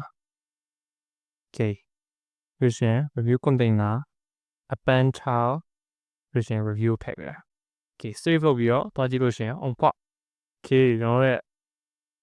agent ဆိုတဲ့ဟာကျွန်တော်ရဲ့ပထမဆုံး review မှန်းလာတော့ကြည့်မယ် agent အဲ့ဆိုလို့ရှိရင်ကျွန်တော်ကဒီကောင် dynamic ဖြစ်ပါတယ် current index ဆိုတာကျွန်တော်1ပြောင်းလိုက်မယ်ဆိုလို့ရှိရင်ဒီဒုတိယတစ်ခု alex ကိုလောက်တော့တွားကြည့်ရင် alex အဲ့ပြန်လာတစ်ခုရှိရတယ်ဒီမှာ star က6လုံးဖြစ်နေအဲ့ဘာလို့လဲဆိုတော့တွားကြည့်ရအဲ့ကျွန်တော်ဒီနေရာမှာတစ်ခုမှားခဲ့ရောနော်အဲ့ကျွန်တော်ဒီနေရာမှာ0ထားပြီးတော့ဒီမှာ less than equal လောက်လိုက်တော့0ကနေ0 1 2 3 4 5အဲ့6ခုဖြစ်နေအဲ့ကျွန်တော်ကတကယ်အမှန်ကဒီကောင်ကို1နေစားအဲ့ဆိုလို့ရှိရင်1 2 3 4 5ဆိုလို့ဖြစ်သွားအဲ့ save လုပ်ပြီးတော့တွားကြည့်လို့ရှိရင်ကျွန်တော်ဒီမှာ star က4လုံးဆိုတော့ဒီမှာ4ခုပဲပေါ်တယ်ဒီကောင် fade ဖြစ်နေokay အဲ့ဒါလည်းမှန်အောင်ပြီပြီးကျွန်တော်နောက်ဆင့်ကဒီ cloud တွေနေလို့ရှိရင်ကျွန်တော်ပြောင်းလို့ရအောင်အဲ့တော့အဲ့ဒါလုပ်ဖို့ဆိုလို့ရှိရင်ကျွန်တော်အရင်ဆုံးဒီ cloud တွေကိုအရင် select လုပ် next button ဆိုပြီးတော့အားမယ် get element by id next button ပြီးရင် previous button လည်းအဲ့လိုပဲဒီမှာ previous ဆိုပြီးတော့ဒီ name လို့ okay ပြီးလို့ရှိရင်ကျွန်တော်တို့ကဒီမှာဒီကောင်တွေကို event listener လေးထည့်ပေးရအောင် click လုပ်ရတယ်ဟာ listener ထည့်မယ်ပြီးလို့ရှိရင်ကျွန်တော်တို့ကဒီကောင် click လုပ်တိုင်းမှာဒီ current index ကိုတစ်ခုပေါင်းမယ်ပြီးလို့ရှိရင်ဒီလို review အသစ်တစ်ခု create လုပ်မယ်အရင်ဆုံးကျွန်တော်ဒီကောင်ကိုရင်0ပြန်ပြောင်းလိုက်ပြီးလို့ရှိရင်ဒီမှာ current index ကို plus လုပ်လိုက်မယ်ပြင်ကျွန်တော်တို့ဒီ previous ကိုလည်းတစ်ခါရေးလိုက်အောင် previous button ဆိုရင်ကျွန်တော်ကအနောက်ပြန်သွားခြင်းဖြစ်တတ်တာ minus okay ပြင်ကျွန်တော်တို့ကနောက်တစ်ခု create မလုပ်ခင်မှာဒီအရင်ရှိပြီးသား review ကိုပြန်ပြီး delete လုပ်အောင်မယ်ကျွန်တော်တို့ကဒီမှာ review container ဆိုပြီးတော့ remove child ဆိုပြီးဒီမှာ review ကိုလာထည့်မယ်okay အဲ့ဆိုရင် remove ဖြစ်သွားပြီပြီးရင်ကျွန်တော်ကအစ်စ်ဒီလိုပဲပြန် create လုပ်ရမယ်လေ create လုပ်မယ်ဒါကျွန်တော်နောက်တစ်ခါ click လုပ်လို့ရှိရင်ဒီ review ကိုလည်းပြန်ပြီးတော့ remove ပြန်လုပ်ရမှာလေအဲ့ကျွန်တော်ကဒီထဲမှာ review အသစ်ကြီးကိုဒီလိုမျိုးလာလုပ်လို့မရဘူးဘယ်လိုလုပ်လို့ရမလဲဆိုတော့ဒီမှာ review ကိုကျွန်တော်ကဒီကောင်ကိုလက်လွတ်ထားလိုက်တယ်အဲ့မှာကျွန်တော်ဒီကောင်ကို mutate လုပ်လို့ရအောင်လို့ရှိရင်ဒီ review ကိုကျွန်တော်ဒီနေရာမှာအစားပြန်ထိုးလိုက်မယ်ဒီအသစ်တစ်ခုနဲ့ပေါ့ အဲ့ဆိုလို့ရှိရင်နောက်တစ်ခါဒီ next button ကို click လုပ်လို့ရှိရင်လည်းဒီ review ကဒီထဲမှာရောက်နေဖြစ်တဲ့ဆိုတော့ဒီကောင် remove ချိုင်းပြန်လုပ်ရမယ်ပြီးလို့ရှိရင်အသစ်ပြန်လုပ်မယ်အဲ့လိုပဲ cycle လုပ်နေမှာပေါ့ဒီမှာလည်းအဲ့လိုပဲ previous time မှာလည်းဒီလိုမျိုးပဲလုပ်အလုံးလုံးလောက်သွားကြည့်မယ် next button နဲ့လို့ရှိရင် Alex ရပါပြီစုကိုအနောက်တွေလည်းပြန်ပြီးလုံးနေဒီနေရာမှာကျွန်တော်ကြည့်လို့ရှိရင်ဒီကောင်ကြီးက logic ကတူတူရွယ်လေဒါပေမဲ့နှစ်နေရာကြီးကိုပြန် repeat လုပ်နေတာefficient သိမ့်မဖြစ်ဘူးအကောင်ကိုကျွန်တော် function တစ်ခုနဲ့ထပ်ပြီးခွဲထုတ်လိုက်function ကိုကျွန်တော် add review ဆိုပြီးပေးလိုက်မယ် okay ပြီးရင်ကျွန်တော်ဒီမှာ index ကိုလက်ခံမယ် okay next index ပြီးရင်ဒီ logic ကိုကျွန်တော်ဒီရဲကိုထည့်မယ်အဲ့ဆိုဒီကောင်ကိုဖြတ်လိုက်လို့ရပြီဒီနေရာမှာ add review ဆိုလာခေါ်ပြီးတော့ current index ကို +1 လုပ်ပြီးတော့ထည့်ပေးလိုက်အောင်ပဲဒီမှာလည်းအတူတူပဲ -1 လုပ်ပြီးထည့်ပေးလိုက်အောင်ဒီမှာတစ်ခုရှိတာကျွန်တော်ဒီနေရာမှာ current index +1 ဆိုတာဟာ current index ကြီးကိုတွားပြီးပြောင်းနေရမှာမဟုတ်သူ့ကို +1 လုပ်ပြီးရတဲ့ value အတက်ကိုထည့်ပေးလိုက်တာဒီ next index ကိုကျွန်တော်တို့ကဒီ current index ကိုလည်းပြန်ပြောင်းပေးရမယ်ကျွန်တော်တို့ကဒီ current index ကို next index ပြန်ပြောင်းပေးရမယ်ဆိုရင်ဒီမှာ current index က next index ကိုရင်တော့ဒီနေရာမှာ syntax တွေတစ်ခုမှာ current index က equal ဖြစ်ရမှာ function လို့တော့ခေါ်current index ကိုကျွန်တော် next index နဲ့တူအောင်ပြန်လုပ်မယ်ကျွန်တော် save ပြီးတော့သွားကြည့်လို့ရှိရင်ပုံမှန်တိုင်းပဲအလုပ်လုပ်နေအောင်မယ်ဒါပေမဲ့ဒီမှာပြဿနာအကြီးတစ်ခုရှိတယ်ဘာလို့လဲဆိုတော့ကျွန်တော်တို့ဒီမှာ A ချမ်းကနေစတယ်ကွာဒါပေမဲ့ကျွန်တော်တို့မှာ review က9ခုပဲရှိရလေကျွန်တော်တို့9ခုကိုကြော်သွားလို့ရှင်ဘယ်လိုဖြစ်အောင်လဲဆိုတော့ကြည့်အောင် A ချမ်းဆိုပထမ2ခု3ခု4ခု5ခု6ခု9ခုဒါပေမဲ့နောက်ခုထပ်နေလို့ရှင် error တက်သွားတယ်အဲ့လိုမျိုးပဲကျွန်တော်တို့ refresh ပြန်လုပ်မယ်ဆိုရင်အခုလက်ရှိကပထမဆုံးဟာလေကျွန်တော်တို့ကဒီ index က0ဖြစ်နေတာအဲ့တော့အနောက်ပြန်နေလို့ရှင်ဒီကောင်ကအနှုတ်လိုက်မှာဆို -1 ဖြစ်အောင်-1 index ဆိုရင်မရှိတော့ဘူးတွေ့လားကျွန်တော်ပေါင်းလိုက်နှုတ်လိုက်တိုင်းမှာကျွန်တော်တို့ဒီ0နဲ့ဒီ6ကြားထဲမှာပဲရှိဖို့အတွက်လုပ်ရမယ်အဲ့တော့မှဒီလို undefined property တွေပါ list index out of range တွေပါမဖြစ်မှာကျွန်တော်တို့ဒီမှာ next index ဆိုလာမယ်next index ကဒီမှာပေါင်းပြီးသားနှုတ်ပြီးသား value လေဒီကောင်ကိုကျွန်တော်တို့ကဒီ review ရဲ့ length ထဲမှာပဲရှိစေချင်တယ်ဆိုလို့ရှိရင်ဘယ်လိုလုပ်လို့ရမလဲဆိုတော့ကျွန်တော်ဒီမှာ next index ကိုယူမယ်လို့ရှိရင်ဒီကောင်ကိုပြောင်းမယ်ဘယ်လိုပြောင်းမလဲဆိုတော့ next index ကို next index ကို plus reviews of length ကိုယူမယ်လို့ရှိရင်အဲ့ဟာကိုကျွန်တော်တို့ modulus operator ကိုသုံးပြီးတော့အတွင်းကိုထုတ်လိုက် reviews of length နဲ့ဒီကောင်ဘယ်လိုအလုံးလုံးလဲဆိုတော့ကျွန်တော်ဆက်ရှင်းပြမယ်ကျွန်တော်တို့ရဲ့ reviews က9ခုရှိရဆိုတော့သူ့ရဲ့ index က0ကနေ comment နေလို့လဲ0ကနေ6အထိရှိပါဟုတ်တယ်မလားကျွန်တော်ရဲ့ next index ကဒါဥမာ0ပဲထားတော့0ဆိုလို့ရှိရင်0 plus 9ရဲ့ length က7အဲ့ဒီခုလုံးကျွန်တော် modulus ကအတွင်းကိုရှာရဟာဆို7နဲ့ modulus operator နဲ့လုပ်လိုက်တယ်ဒီကောင်0 plus 7 7နဲ့စားလို့ရှိရင်ကျွင်းရ0ပဲရမယ်1ဆိုလို့ရှိရင်1 plus 7 8 8ကို7နဲ့စားရင်ကျွင်းရ1ပဲ2ဆိုလို့ရှိရင်2ပဲရမယ်3 4 5အဲ့လိုမျိုးပဲ6အထိ6ပဲရအောင်ပဲဒါပေမဲ့7ရောက်သွားလို့ရှိရင်တော့7 plus 7က14ဖြစ်သွားတယ်9ကို14စားလို့ရှိရင်9နဲ့14ဆိုတော့ကျွင်းရ0ပြင်ဖြစ်သွားတယ်ကျွန်တော်တို့ဒီဟာမရှိတဲ့အချိန်မှာပုံမှန်ဆိုလို့ရှိရင် index 7ဖြစ်သွားလို့ရှိရင်ကျွန်တော်တို့ list index က out of range ဖြစ်သွားတယ်အဲ့တော့ error တက်မှာဒါပေမဲ့ဒီလိုမျိုးလေးခံလာလို့ရှိရင်ကျွန်တော်တို့14ဖြစ်သွားပြီးတော့9နဲ့စားလိုက်လို့ရှိရင်0ပြန်ဖြစ်သွားတယ်အဲ့တော့ကျွန်တော်တို့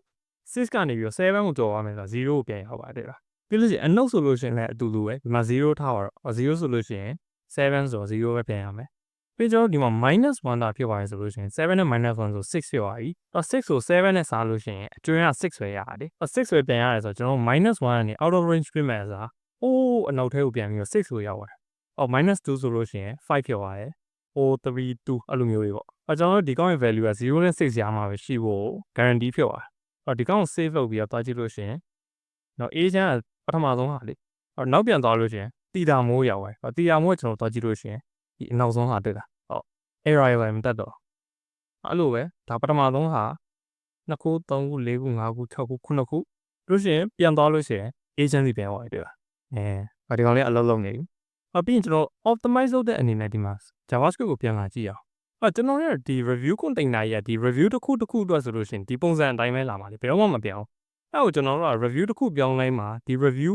အရင်ရှိပြီးသားဟာဆိုလို့ရှိရင်လည်းဒီကောင်ကြီးကိုအသစ်ပြန်ပြီး create လုပ်နေရတယ်ဒီကောင်ကတိတ်ပြီး efficient မဖြစ်ဘူးပိုပြီး efficient ဖြစ်စေချင်တယ်ဆိုလို့ရှိရင်ကျွန်တော်တို့ဒီ review ခုနှစ်ခုလုံးကိုအစကနေလာပြီးတော့ review container တစ်ခုစီ create လုပ်ပေးထားလိုက်ပြီးလို့ရှိရင်ကျွန်တော်ကပြန် create မလုပ်ဘဲနဲ့ဒီ create လုပ်ပြီးသား review တွေကိုပဲပြန်သုံးလို့ရတယ်ဘယ်လိုလုပ်လို့ရလဲဆိုလို့ရှိရင်ကျွန်တော်ဒီမှာ review ဆိုလာမယ်အဲ့ review ဆိုကျွန်တော်က map လုပ်လိုက်မယ်map ကတော့ higher order method လေ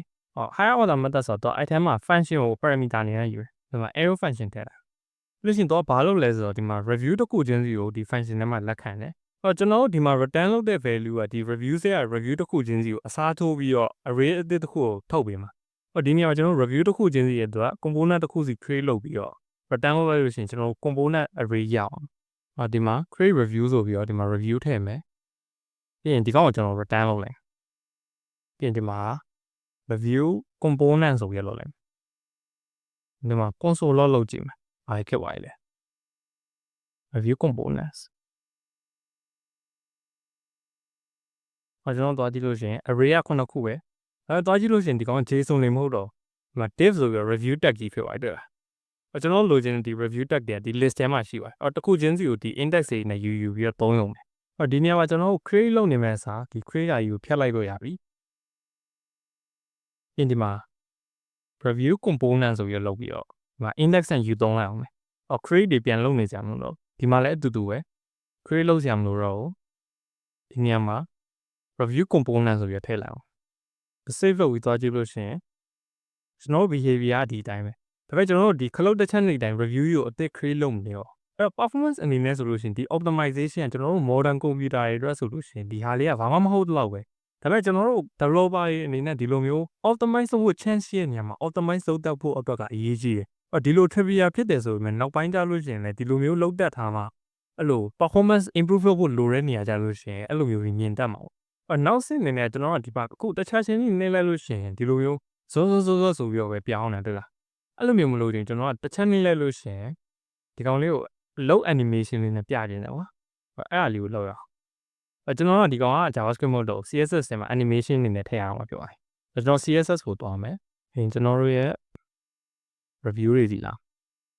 ကျွန်တော်ဘာလို့ရှင်လဲဆိုတော့ဒီအရင်ဆုံးနေနဲ့ဒီ star လေးကိုတစ်ခုချင်းစီဇွန်းဆိုပြီးပေါ်လာရင် opacity လေးနဲ့ဒီကောင်တော့ကျွန်တော်ဒီမှာ animation ဆိုပြီးတော့ဒါ section တစ်ခုခွဲလိုက်ပြီးရင်ကျွန်တော်က fade in လုပ်ချင်တာဖြစ်တဲ့လို့ဒီမှာ key frame လေးထည့်လိုက်မယ် fade in လုံးနာမည်ပေးမယ်ရင်ကျွန်တော်ကသူ့ကို opacity ကို1ပေးလိုက်ပြီးလို့ရှိရင်ကျွန်တော်ဒီပေါ်မှာ review star ကိုယူမယ်opacity ကို0ရင်စားမယ်animation ကို fade in ဆိုပြီးပေးမယ်ဒီကောင်လေးကိုယူတော့မယ်ပြီးရင်ကျွန်တော်500 millisecond အောင်မှာ east 3မြောက် forward ဆိုလို့မယ် save လုပ်ပြီးတော့တွားကြည့်လို့ရှိရင်နောက်ဒီမှာ refresh လုပ်လိုက်လို့ရှိရင်ဟုတ်လားတန်းမြောက်ပေါ်လာကျွန်တော်၅ခုလုံးကိုတစ်ပြိုင်တည်းမပေါ်ကြဘူးကွာတစ်ခုချင်းစီပေါ်ကြတယ်အဲ့တော့ကျွန်တော်တစ်ခုချင်းစီကို select လုပ်ပြီး delay လေးထည့်သွားလို့ရတယ်ကျွန်တော်တို့ဒီမှာ review star လို့ရှိရင်ဒီမှာ end child ဆိုပြီးပထမဆုံး child ကို animation delay ထည့်မယ်ဒီရှင် 0.1 second လောက်ခဲ့တယ်ဒီလို့ရှိရင်အဲ့လိုမျိုးပဲဒုတိယ child ကိုဒါတော့ delay နည်းနည်းပို့သွားမယ်0.2 ထားပါရင်တတိယ child ကို 0.3 လိုပဲစတုထ child ကို0.4 second ဒီနောက်ဆုံးအနေနဲ့5ခုမြောက် child ကို0.5 လောက်ထားမယ်ကျွန်တော် save လုပ်ပြီးတော့တွားကြည့်လို့ရှိရင်မကျွန်တော် reload လုပ်လို့ရရှင်တိလားဒီလိုမျိုးတစ်ခုချင်းစီဝင်လာကျွန်တော်ဒါကဒီကောင်လေးကလောက်ပဲပြဿနာတစ်ခုရှိတာကျွန်တော်တို့ဒီမှာ fade ပါတဲ့ star လိုက်ဆိုလို့ရှိရင်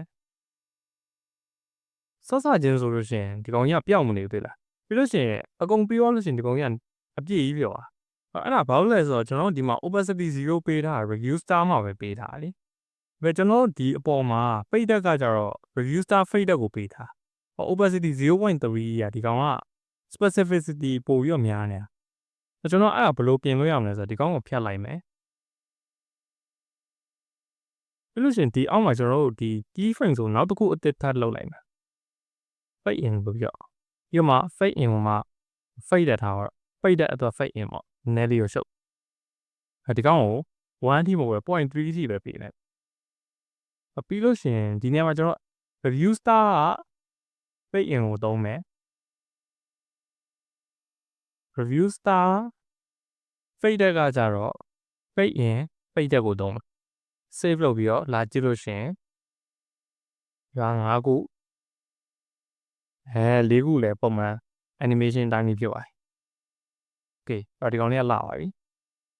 ဒီ text လေးကိုလည်းလုပ်ရအောင်ဒီ text ကိုလည်းကျွန်တော်ကဒီအဲ့လို opacity နဲ့ပဲပေါ်လာခြင်းတယ်ဒါပေမဲ့ဒီတိုင်းပေါ်လာအောင်ပဲねဘယ်ဘက်ကနေပဲညာဘက်ကိုရွှေ့လာတဲ့ဟာမျိုးပေါ်ခြင်းလားကျွန်တော်အဲ့ဟာက keyframe တို့တစ်ခုထပ်ပြီးတော့သွားလုံးမယ်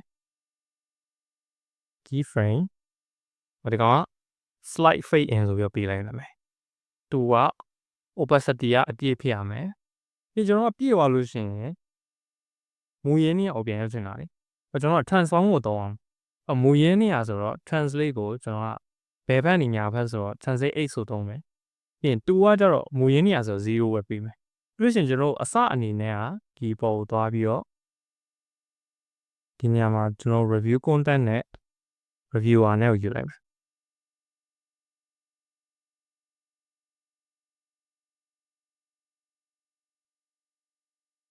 animation ကို slide fade in ဒီကောင်ကကျွန်တော်600 millisecond လောက်ပေးမယ် is ဒီကောင်လည်း forward ပဲ